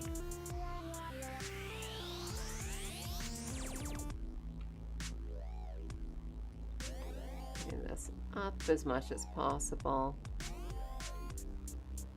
And that's pretty good. And maybe this one's doing kind of the same thing, but in a different way.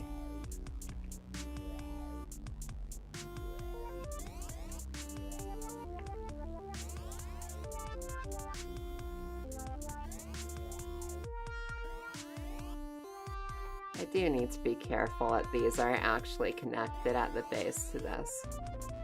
And, yeah, you know, I think actually this one's going to, be a lot more forward.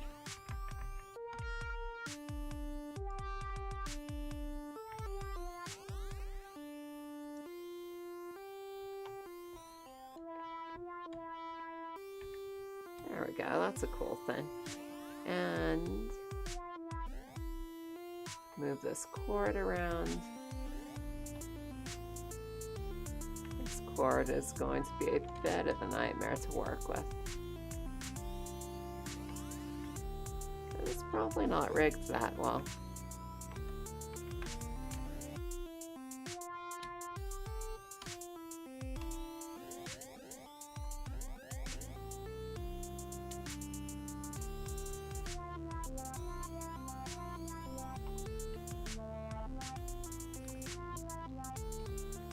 There we go.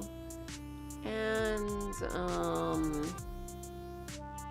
I mean, I don't even know what this... Oh, that's pretty neat.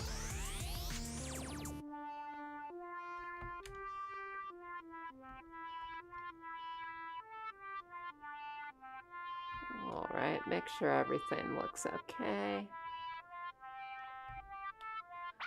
As far as I know, I've only got the one version of that Song City. You know, I've got these tagged so that the music player in the game knows what songs are spacier than other songs. So that one's more likely to play in the zero gravity section. So now that is just fine.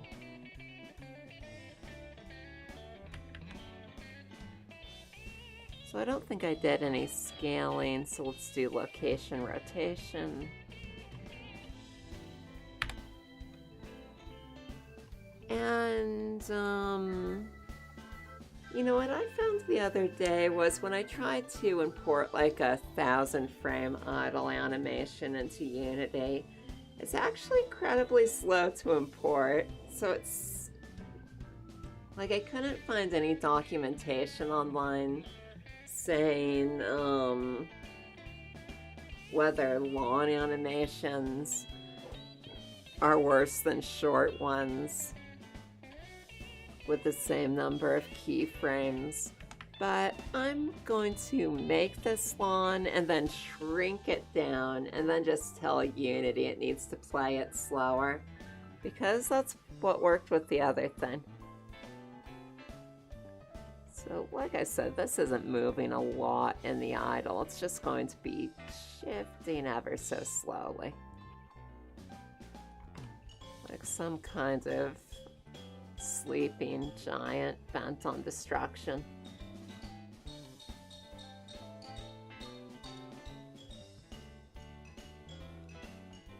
And just little shifts around. Nothing big at all.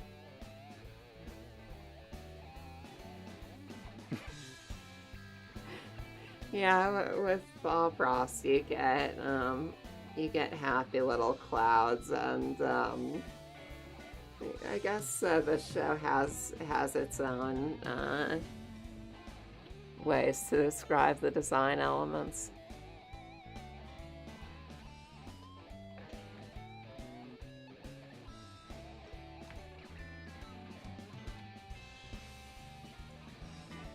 I'm acting like the show has a life of its own. It's literally just me. Oh, yeah, I like that.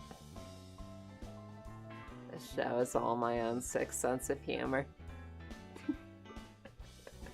Yeah. And then we're gonna add some more happy little rivets.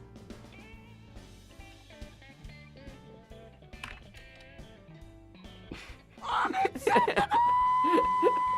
Unacceptable! Alright, and even though I'm animating this, I do want to communicate a sense of stillness. So let's bring this all the way out to like frame 400 and see if like just these very subtle shifts are interesting.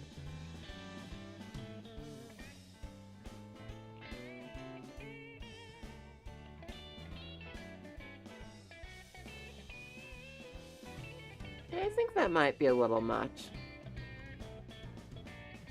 Like this is more what I want when it activates.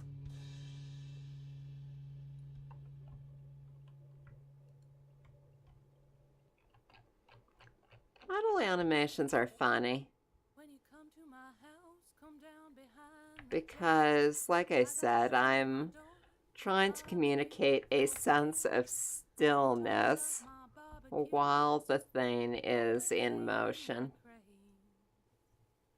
And that good doing me gonna carry me to my grave.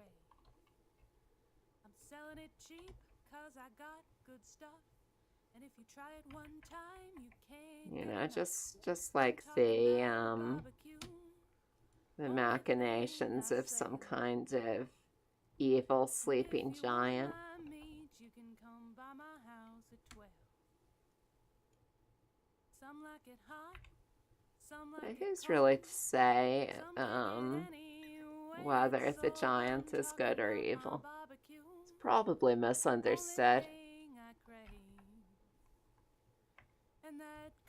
And you know, who's really to say that if the giant wants to crush cities beneath its giant-sized feet, if the giant was in the right or the cities were?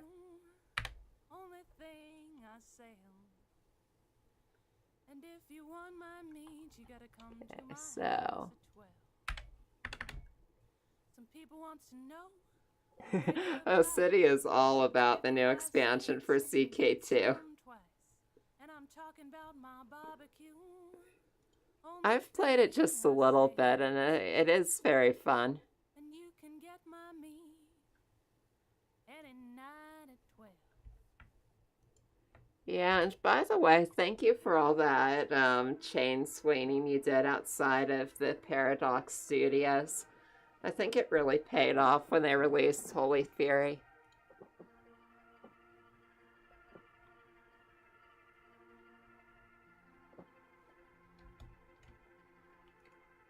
So I'm going to do like it shifts and then it's still again.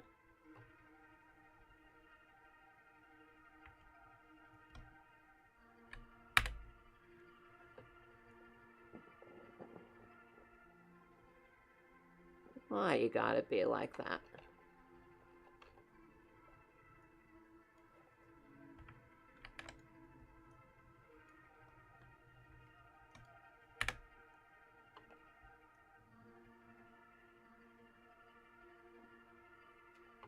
And then we're going to go out to like frame 300. And this is going to be a very, very subtle animation.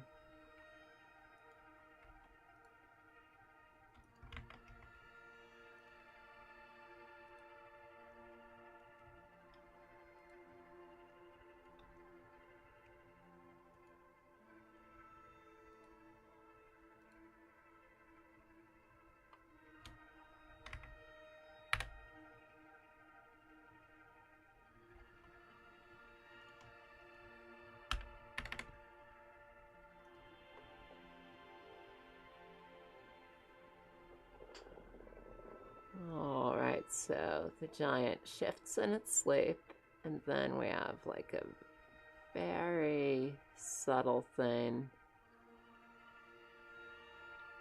It's just raising up a little bit.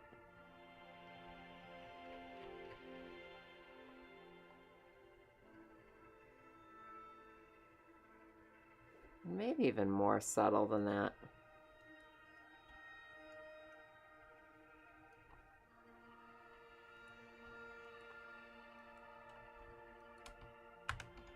Like with right here, it could just be these things moving a little bit.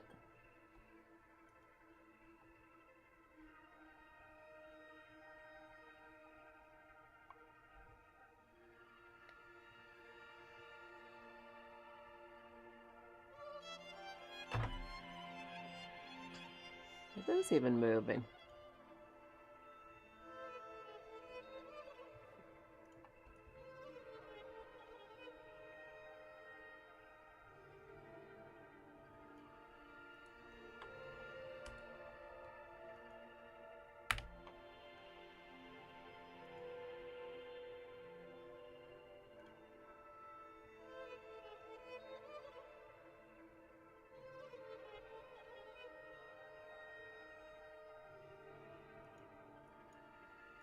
That's too subtle.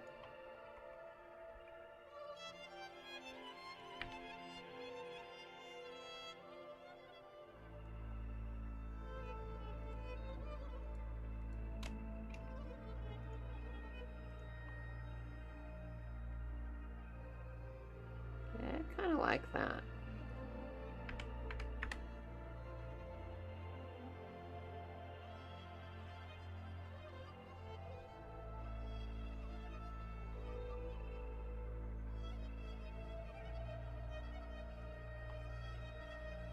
And then it makes like just a little shift this way.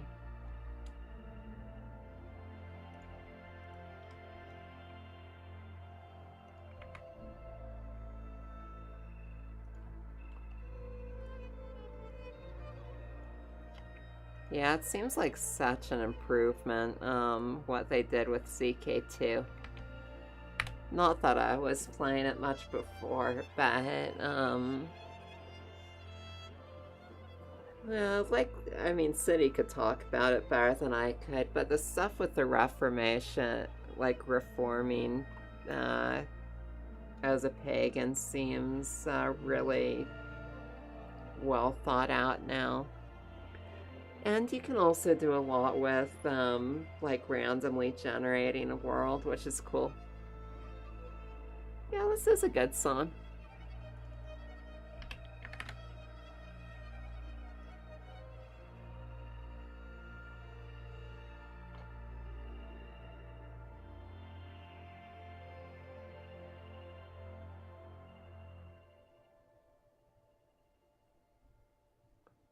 I like this shift. I think I'd like this monitor to go up higher here.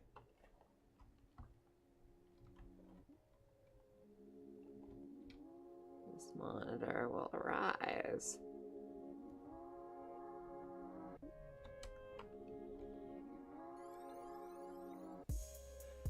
And maybe we could even have these like switch positions. Why does it do this? Nobody knows.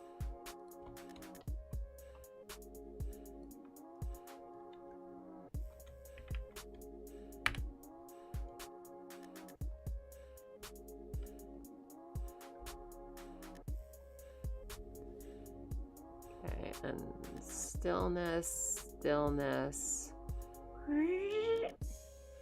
That's kind of fun.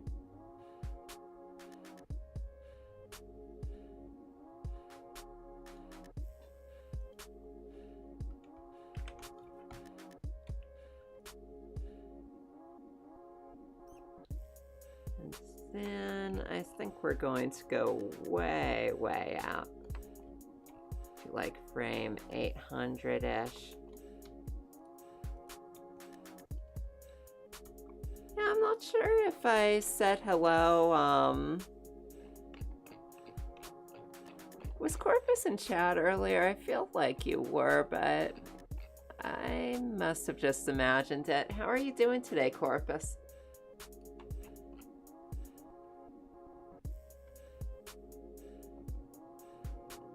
Oh yeah, like what kind of ideas have you been having?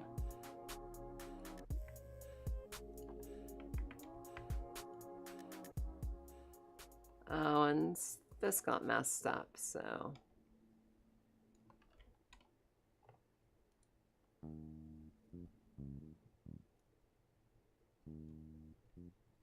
There we go.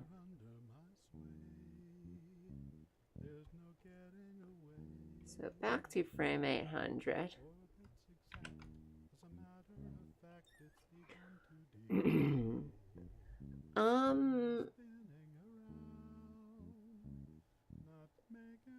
Yeah, I don't think I'm extruding any glass surfaces.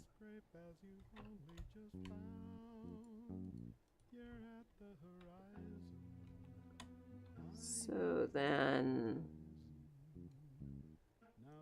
going to say this moves back up. Oh, actually, this is going to be a big still thing, so very subtle.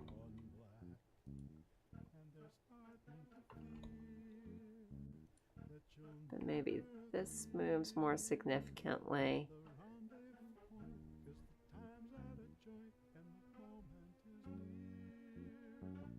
Yeah.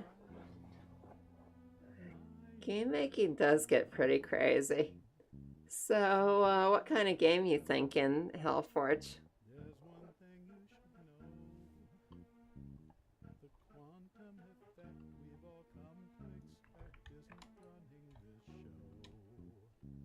Yeah, no reason you can't learn the other bits or work with someone else.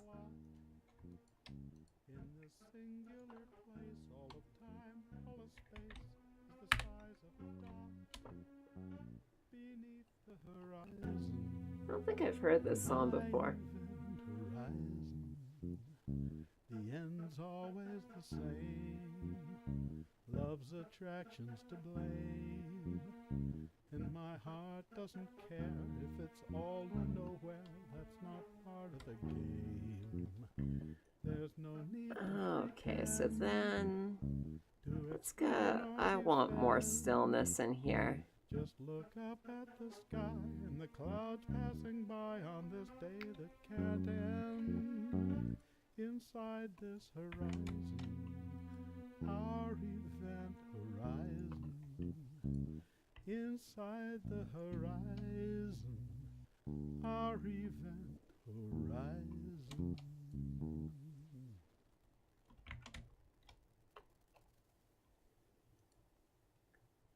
Yeah, like I want just the very most of the motion in here to just be really subtle shifting.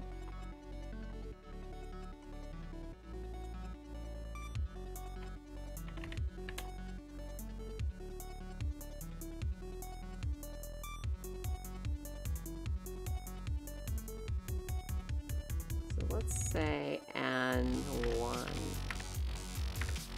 Let's see how this is looking so far.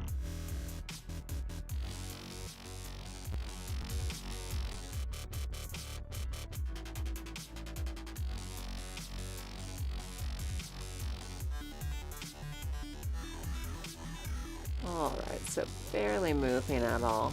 That's kind of what I want there. Got a big quick shift.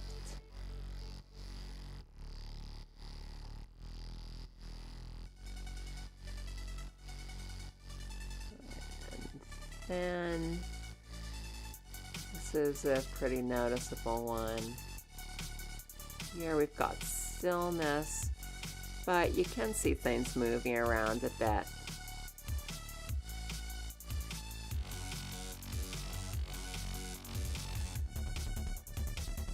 Then here.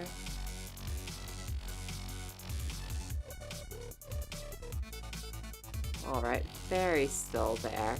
I'd like to add a little more. was looking at some of the old school FPS games like Doom.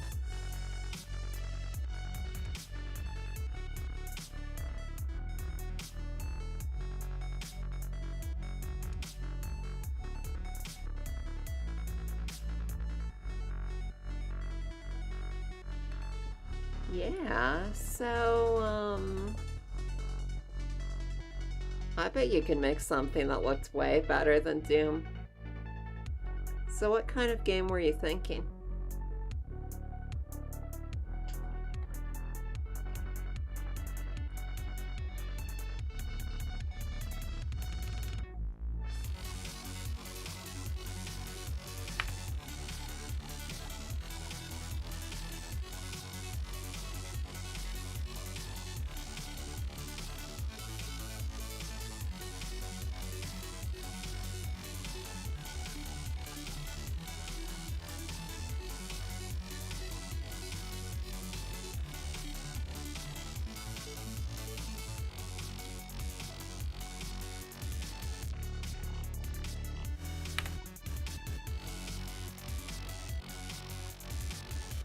Yeah, it's, oh,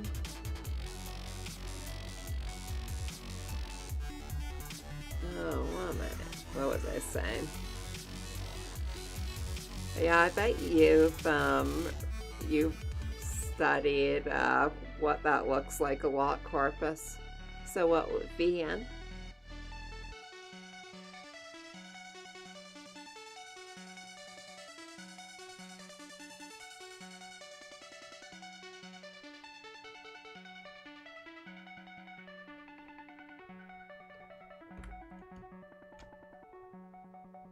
I may even have too much stillness right now, so that's pretty cool where one raises and the other one doesn't. Then like just very still but still shifting just a little bit to make it feel more alive. And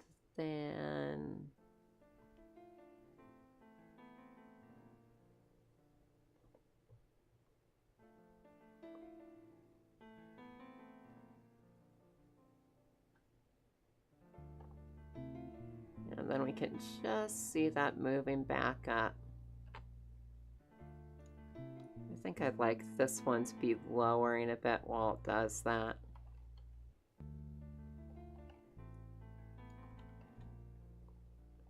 These Giganto animations are kind of fun.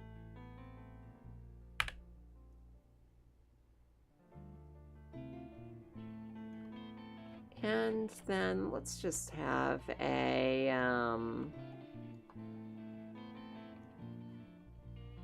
how about like a super, kind of long thing where it just returns to this.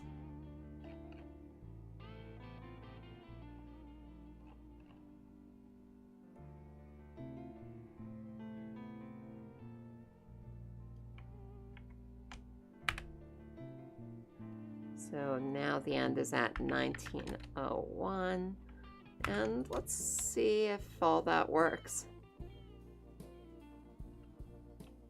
Oh yeah, and I need to do something to linear interpolation mode, see if it loops.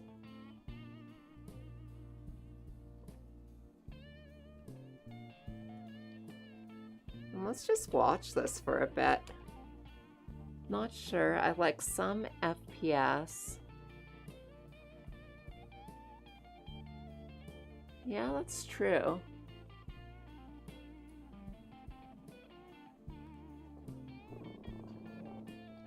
I think that's a good idea, Hellforge.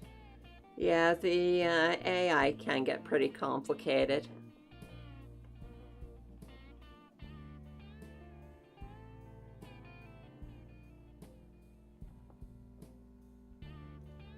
So there was a bit here I didn't like too much.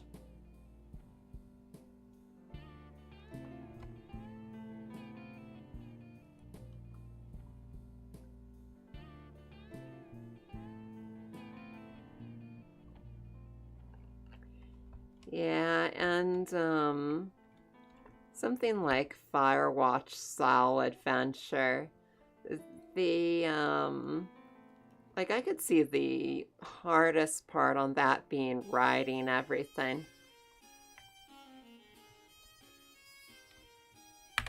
Do you have an idea for what you'd like the story to be?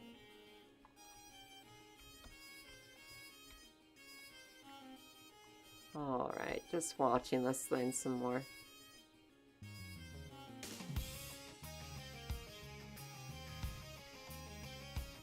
Oh, this bit's a little boring.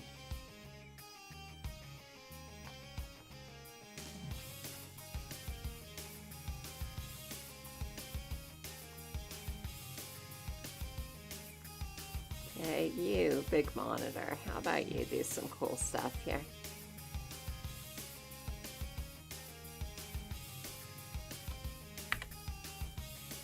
The sleeping giant thing was just a throwaway line, but I do kind of, the more I work with this thing, the And more what I feel haunts like it's me is that appropriate. I discover no kinship, no understanding, no mercy. Thank you for the I follow, see only the sweetness. overwhelming indifference of nature. To me, this blank stare speaks only of a half-bored interest in food. Thank you, Sweetnitch. Yeah, this is the controls for a spaceship in the video game that I'm making, Creator Crate. And right now I'm just making an idle animation for it, trying to keep it kind of subtle, because this is just what it's doing all the time when you're not messing with it.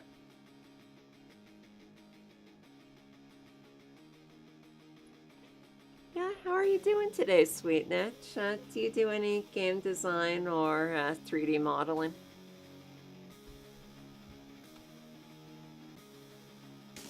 Yeah, and I think this is about there. I don't want it doing a whole lot when it's just sitting there. But I think this does help make it feel...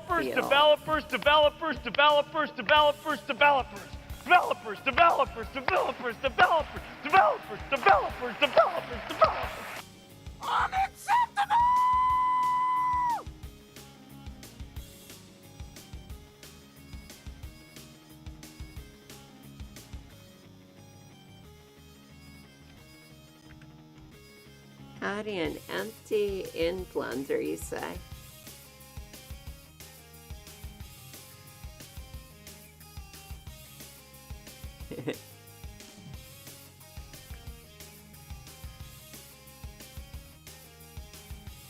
Alright, so now we're just going to make something where it kind of lunges into action when you use it.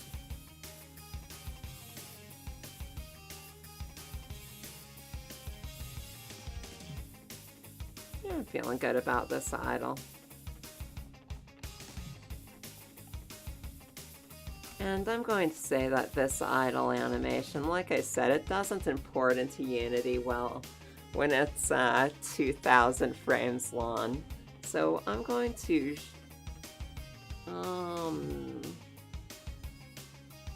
gonna shrink it like 100 times. So scale 0.01. That could be too much. Let's see.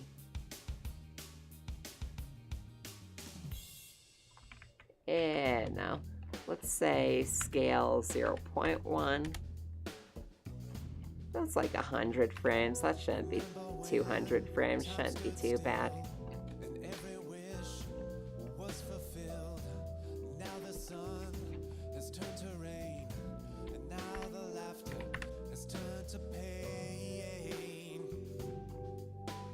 Now I can see this thing sped up a lot. It's kind of fun fast too, isn't it?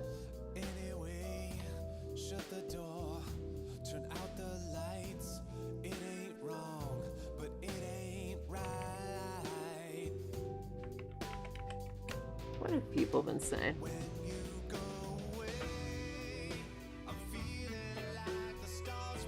So I'm a technical sound designer. Oh, cool.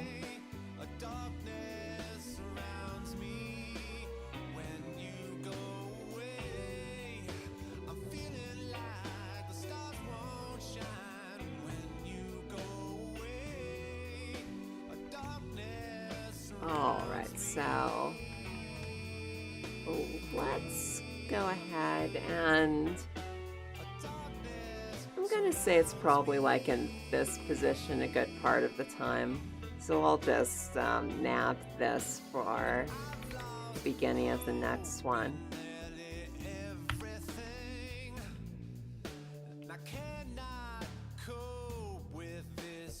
And we're going to call this ship console activate.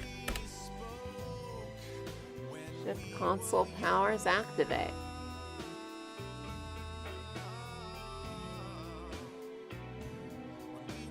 Insert all this at frame 0.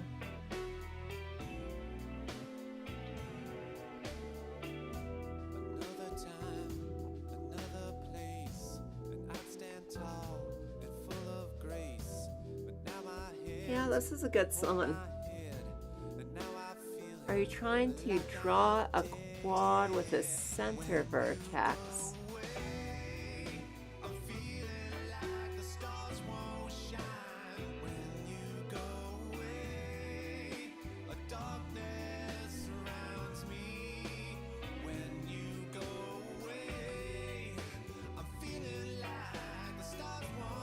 So what I'm going to do is this thing pulls back a whole lot, as much as it can, really.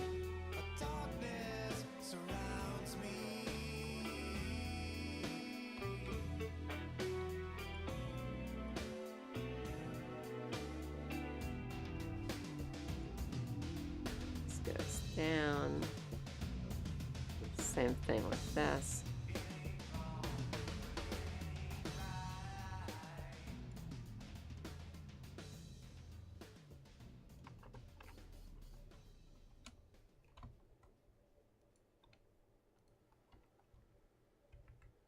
And this is what I do with every animation, where it kind of coils and prepares to do the main action.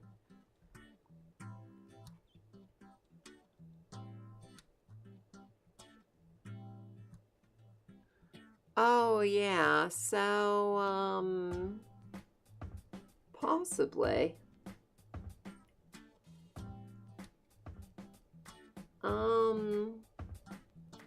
So I still am trying to understand why I'd want a quad with a central vertex in this.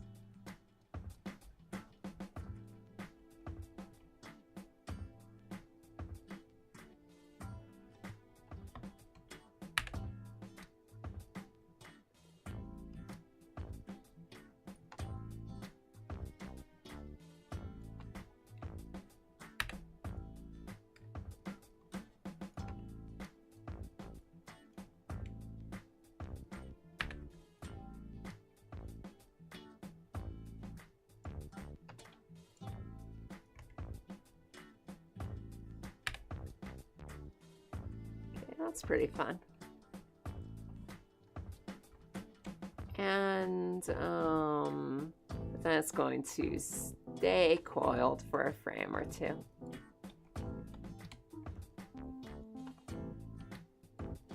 Just really hunker down.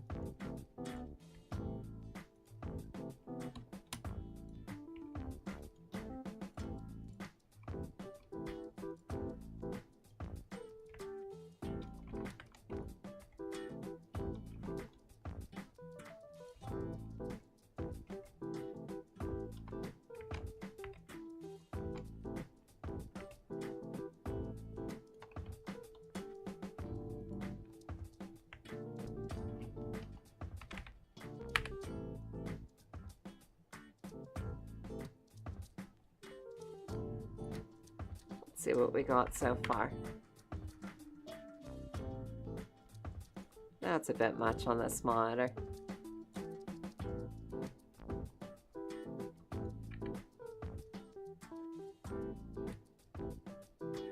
Again, with this, like, with these two frames, it's kind of the same thing where I'm trying to communicate stillness while still moving a bit. And then we are just going to lunge forward.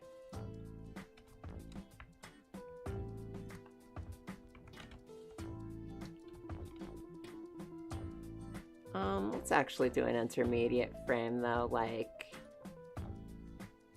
oh, 12 can be that. This doesn't have to be fast. It's just like more forward movement than we get in all of the idle animation.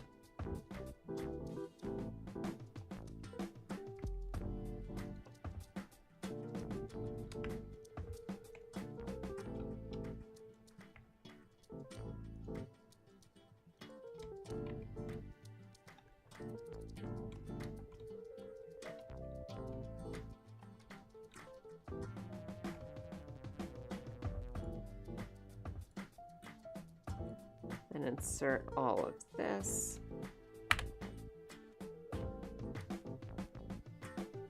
And then let's say at 16, we arrive where we're not 18, we arrive where we're going.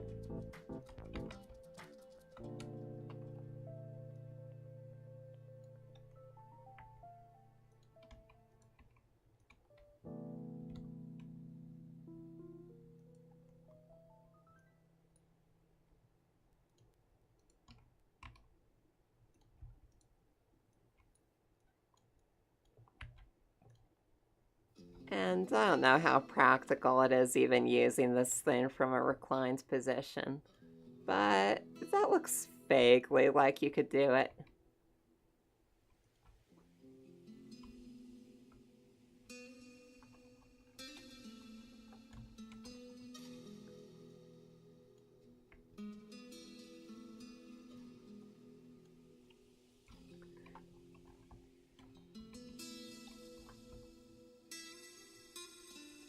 You know, if I ever needed, I could put on a job application that I'm a designer of anti-ergonomical equipment.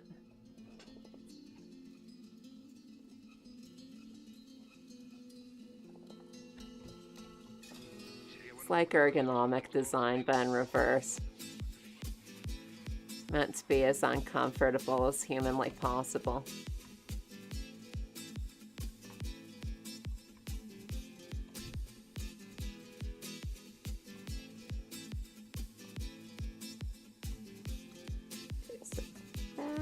Is kind of colliding into there.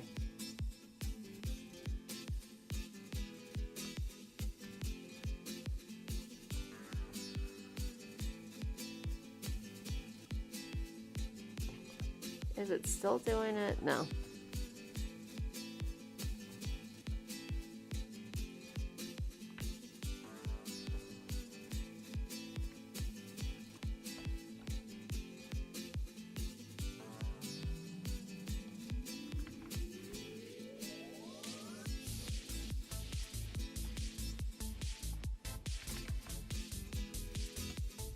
Insert here, and then I'm going to insert again at 20 because this pose I actually want to push a little more.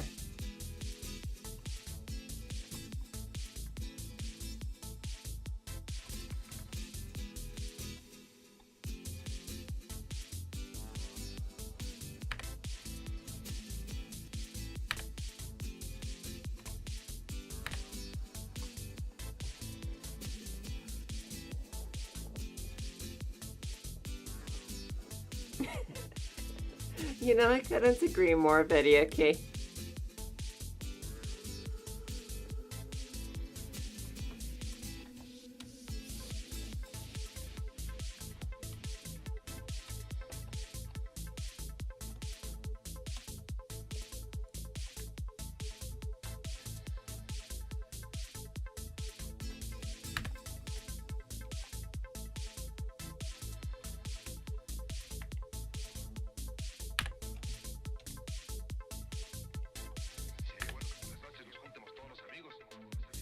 Alright, and then this also needs to be pushed.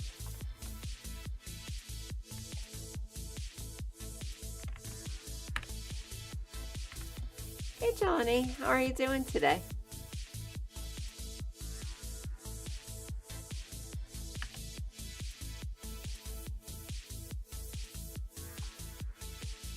So let's have a look at what this looks like all together.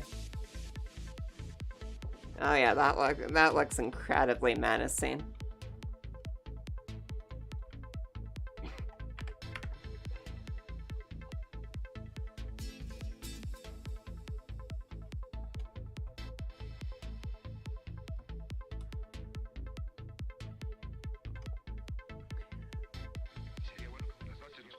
That might be a little much.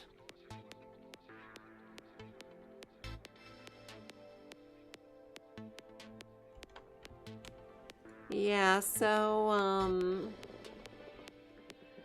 I was only able to get the Flash file working, Video Key. Did you update that one as well?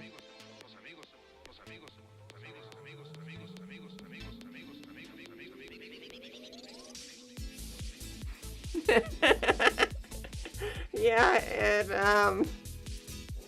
it kind of lunges like a snake. Why does everything that I make move like a snake?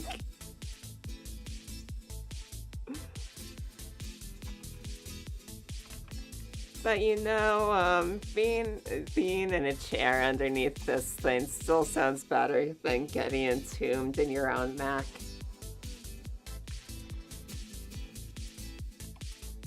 I'm just obsessed with that. It's my new favorite thing.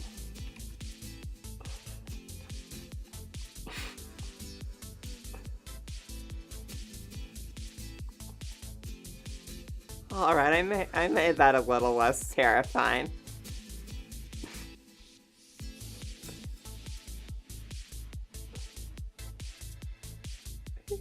You know, I am a monster corpus. It's, I don't really have a problem with it, though.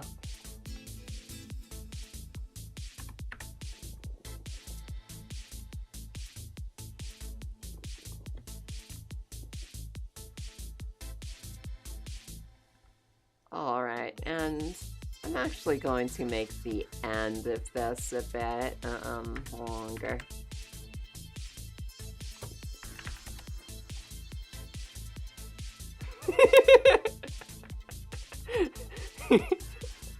Yeah. It's not comfortable, but it'll sure menace you.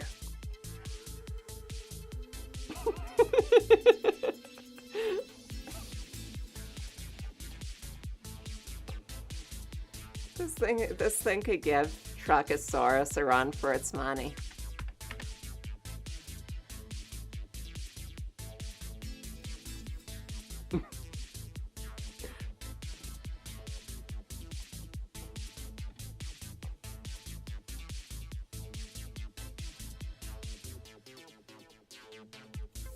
Alright, so I would like, instead of shoving into the face here, I'm going to have that come down slowly.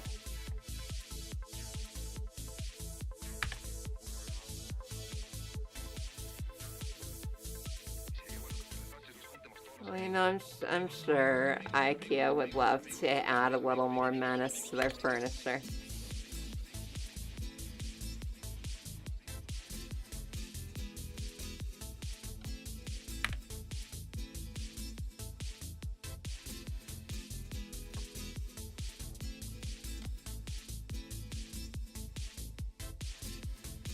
Okay, that's no good.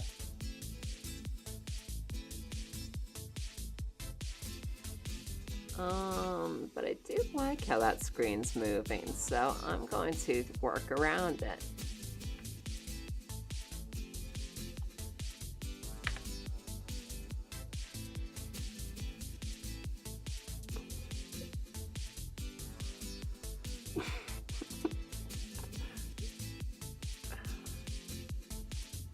Yeah, I suppose some screens would be a good idea in this. So, I don't know, it's kind of up to your imagination where all the motors and stuff are. But we do have this bit that can go up and down. And these is also kind of a spring dealy. How about the way that wire's moving? Is that menacing enough?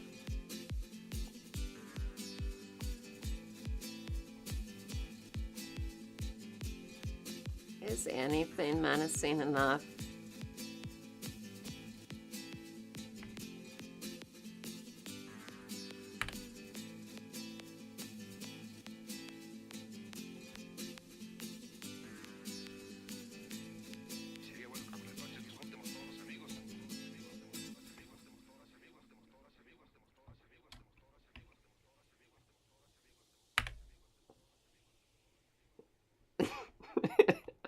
Player's probably gonna see this and think a boss fight's about to start. Uh-oh, I bet the thing's lunging at me. I better get ready for action. Needs more cowbell.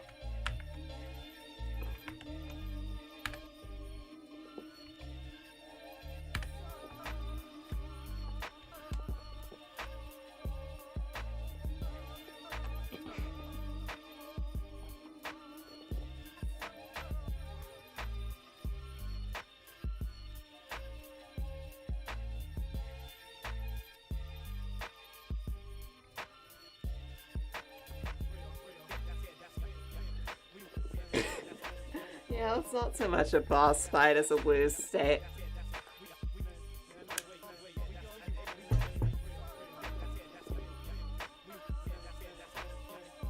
Because I am not putting in flying the spaceship and trying to dodge those things.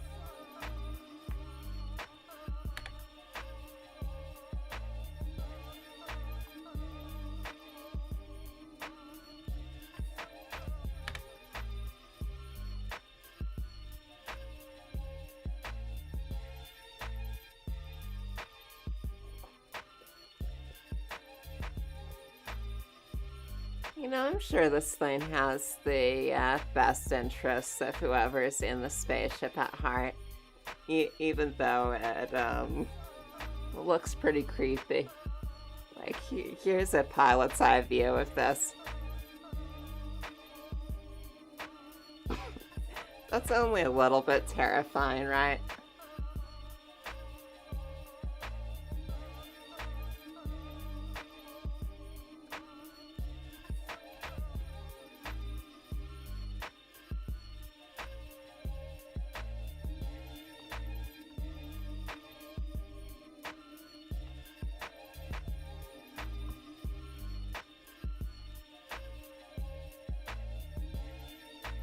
Okay, yeah, that's pretty good.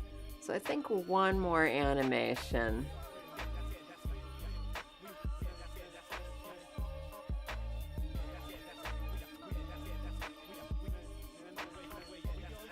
But I'm going to add a bit more to the tail end of this. Let's say it holds this for 10 frames before it starts the next animation. But of course it moves around just a little.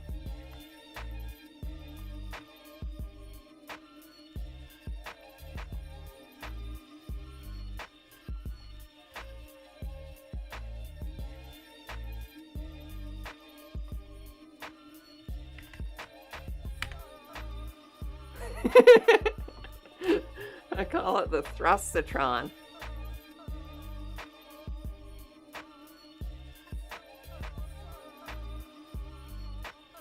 Oh, and that's not quite right.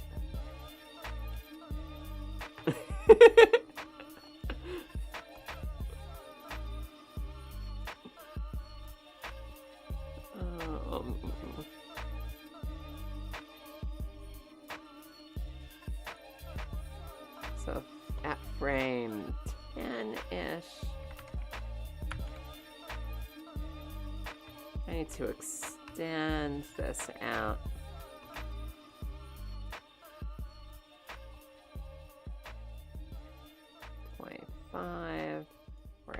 at 125. Let's try this.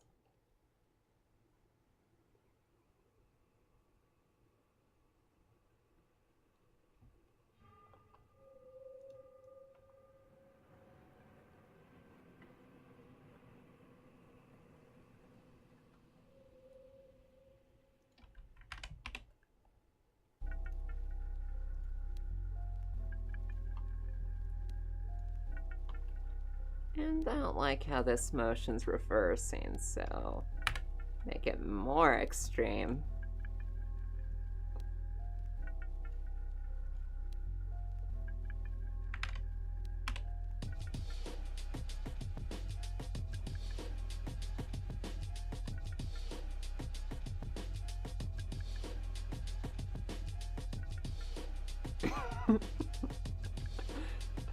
Yeah, I like that a lot.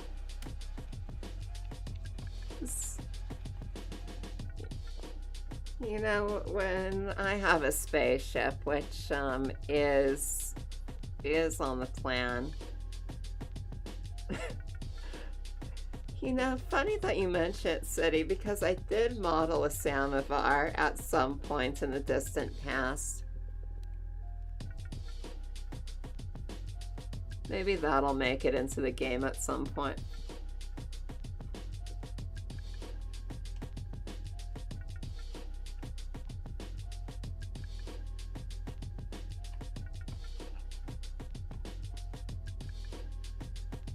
Oh, none whatsoever, Hellforge.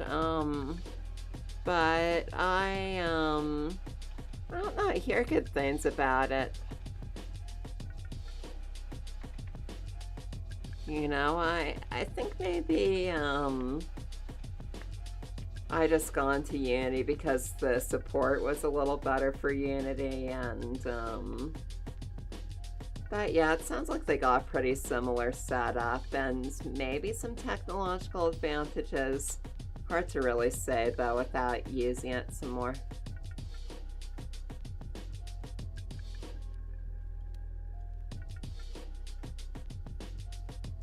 Don't know what the community's like. Unity's got a really good community.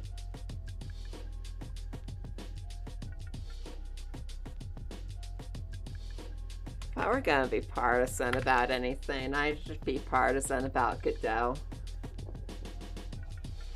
Free software all the way.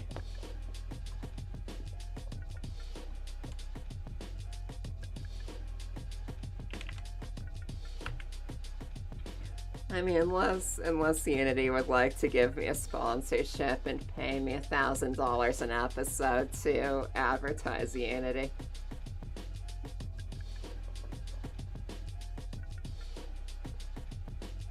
So if you ever see me doing that, you know what happened.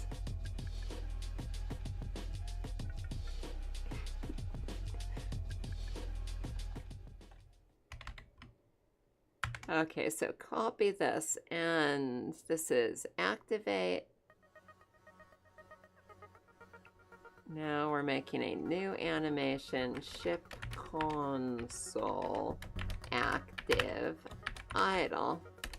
And this is the animation it's going to be doing when you need to click it twice in order to go, because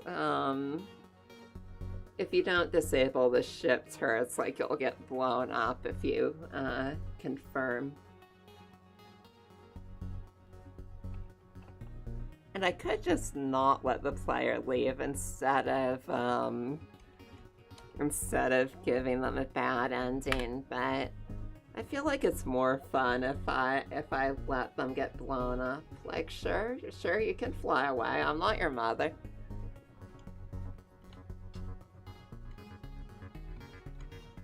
This thing is your mother.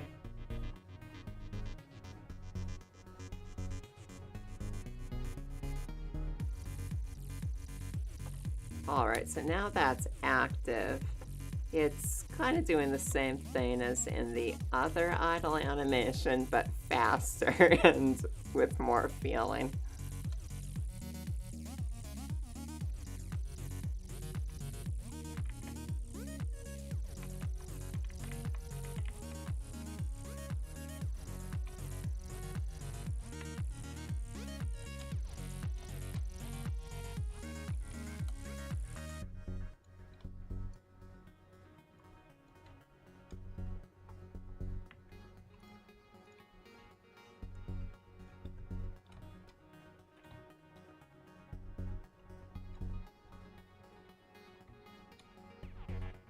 Yeah, that was a lot of fun, City.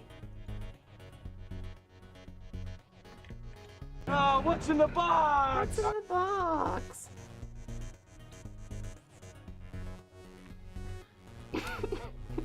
You see, when you activate this, the controls need to gyrate uncontrollably so that the pilots are unable to actually use them.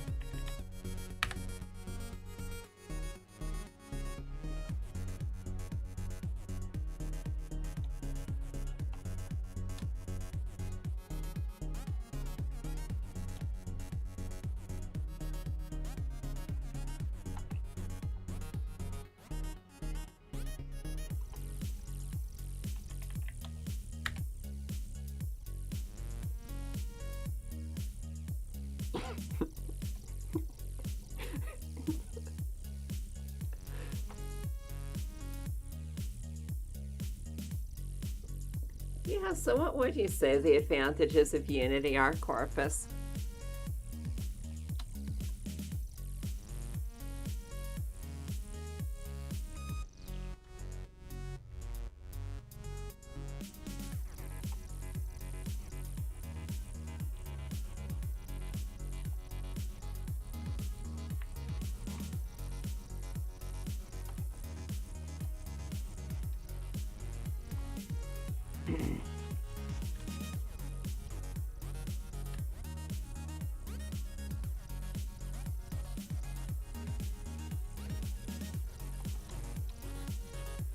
Well, I have been very happy working in C#. Unreal uses what, C++? Is that right? Not even clear what the difference between those two are. I mean, but I cannot be happier programming in C#, though it is the only language I really know. Hey Jeremy, how are you doing?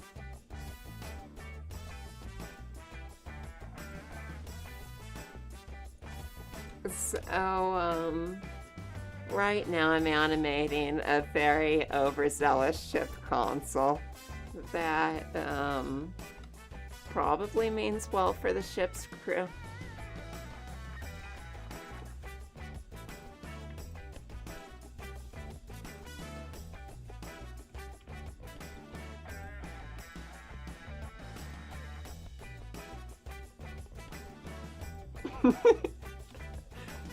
Yeah, this thing's like a puppy when you activate it. It just has to bounce all over the room.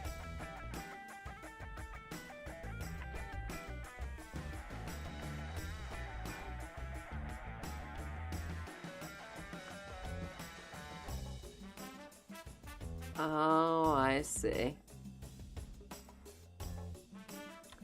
So Unity lets you do your own thing a little more.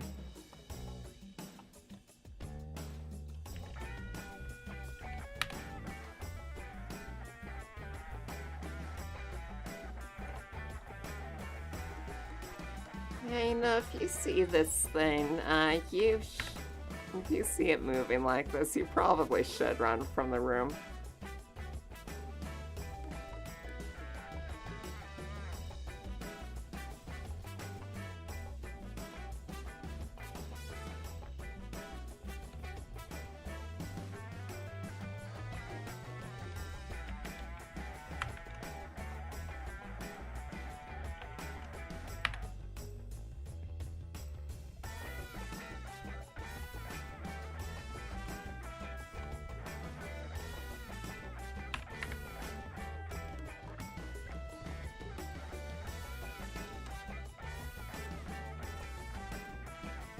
Oh, that is incredibly unsettling. Oh, interesting, Corpus. The reason why I was thinking about Unity...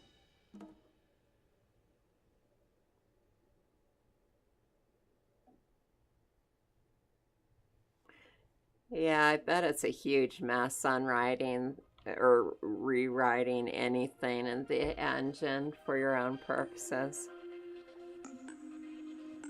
Though yeah, I can also see how for a big development team that would be more viable than for a small developer.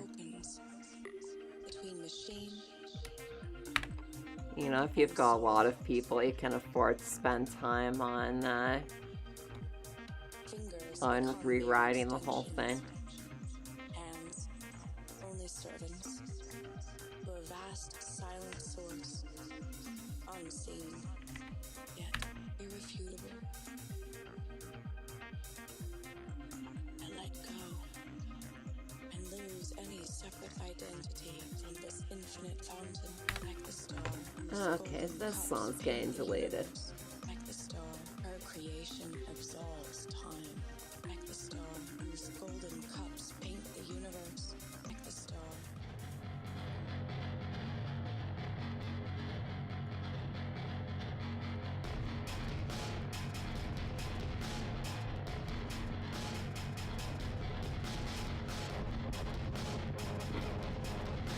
That's pretty unsettling.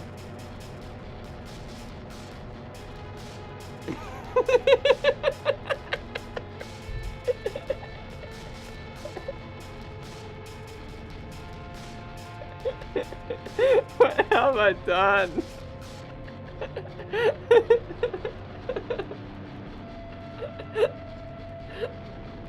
City, I think I'm in the wrong career.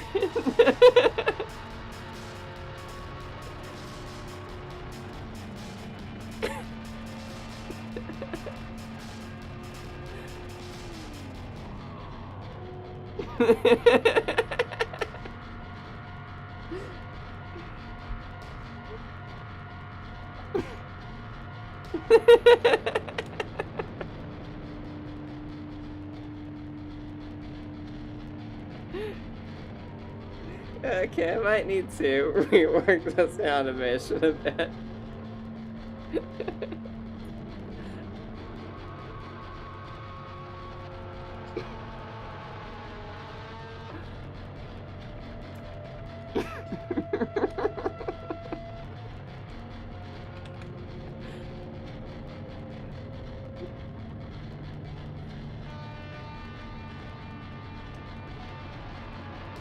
I think I'm gonna start from scratch on this one.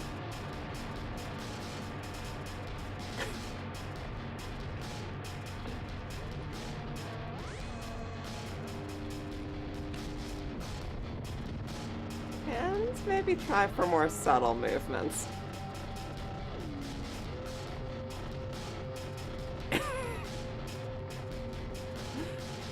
Unreal's blueprint system might be a lot easier to learn. Oh yeah, is that visual programming corpus?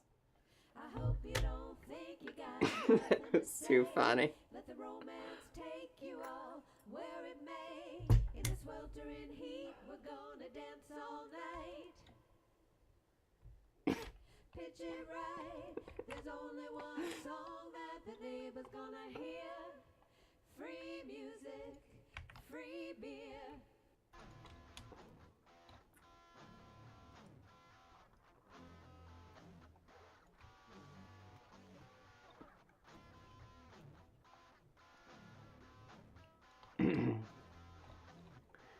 Yeah, I don't know, I've done a little bit of visual programming. I think I did some of it with, Adventure Game Studio and a little in Game Maker. And every time I've used visual programming, like, I've just come away from it, feeling like it's underpowered and over time consuming.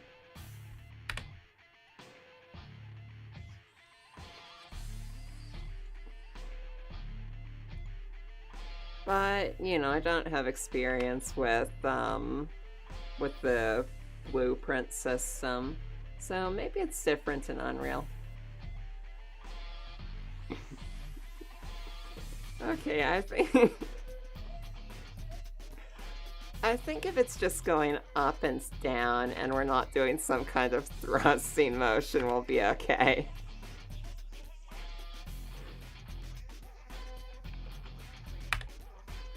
Did I just give up and turn on the mature content tag now?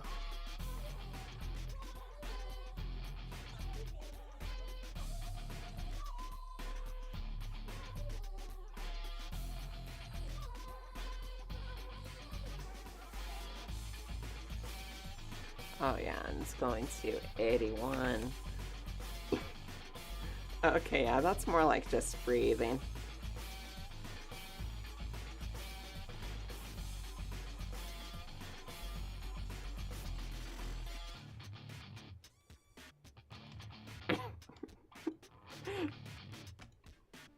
But we still do need to make it terrifying. I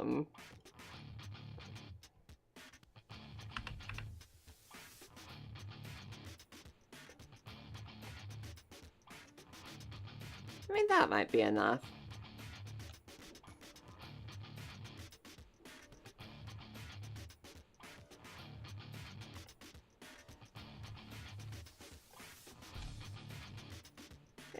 Each one of these doesn't have to be a million frames.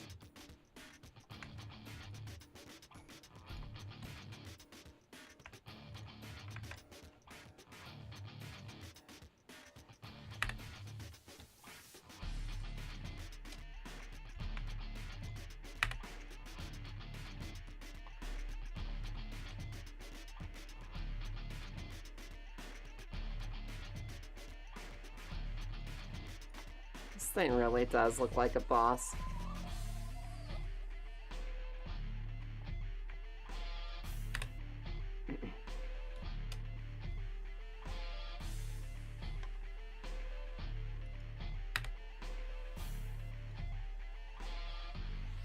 Yeah, so the job of any computer is to wave around the screens sufficiently that no one can see what's on them.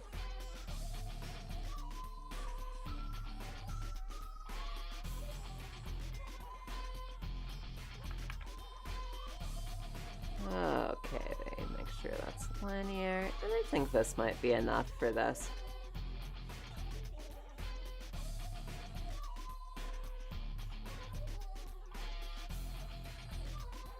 So in review, it does this when it activates.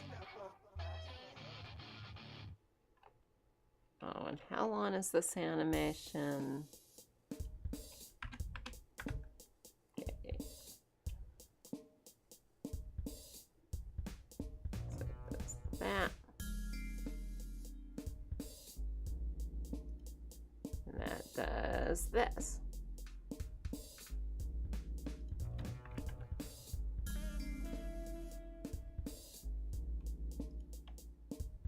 Oh, but there is something I'd like to do here.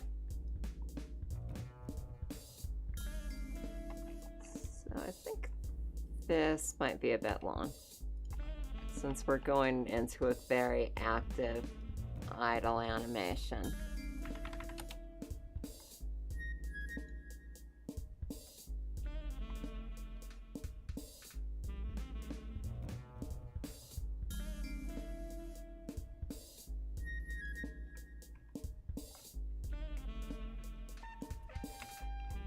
These could be a little faster. So we're ending at like 81. I'm a fan of Unreal because the graphic fidelity.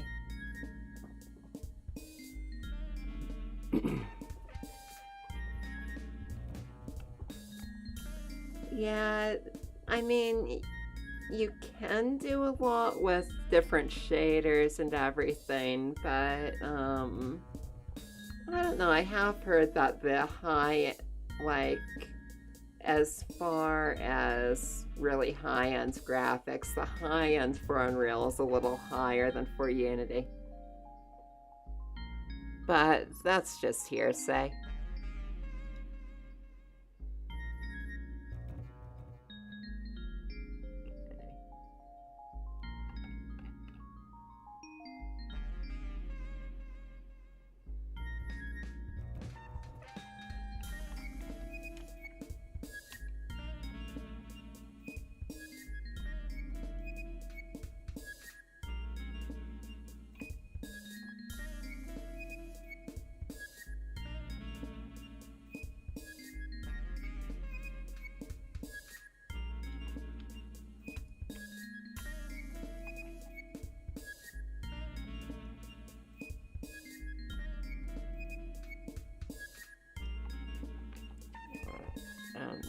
This is at like 64.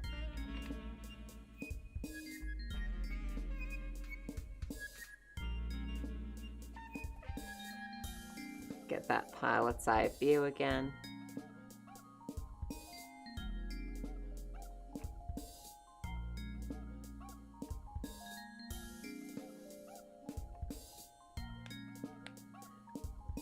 Heard complain that if you're not making an FPS. Oh, I see.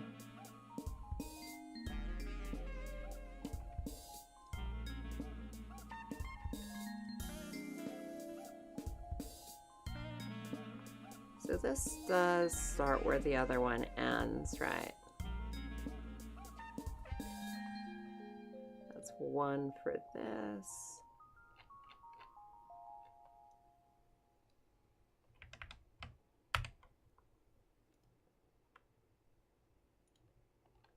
Active idle. When you're surrounded by darkness. And then, why not? Let's look again at the idle. Oh, which I guess I shrank down so we can't really see it anyway. Yeah, I think that's everything I really need for this. Don't waste time. Open your mind. Oh, okay. You know, that makes a lot of sense, Corpus. So Unreal, Unreal likes to add more right from the start, whereas with Unity, you need to kind of build it up yourself.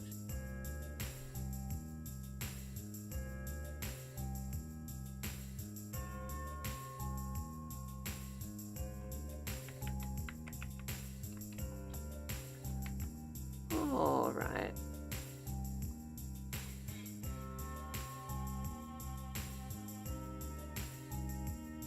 So go ahead and save this. And, I don't know, I might call it a bit early today. I've been working on a whole lot of bug fixes and stuff from our playthrough, and I'd kind of like to get back to those, and I can't really do them on stream.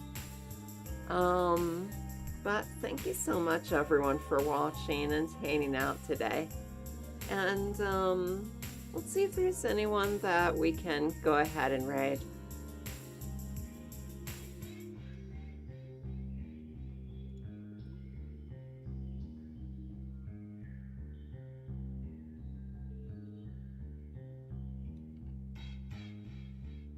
Oh, absolutely, and thank you for hanging out.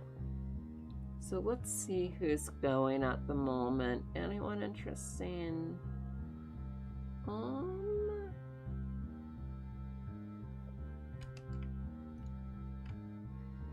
This might take just a moment to see, figure out who we're raiding.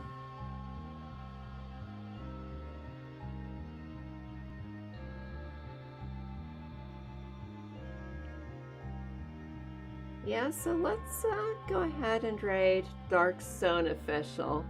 To be honest, I'm following them, but I'm not 100% sure which game they're making. It's been a while since I've seen their stream. But let's all find out together, and I hope you'll stick around and say hi to them with me. And we'll be back this Thursday at 2 p.m. Eastern Time. And we'll see you all soon.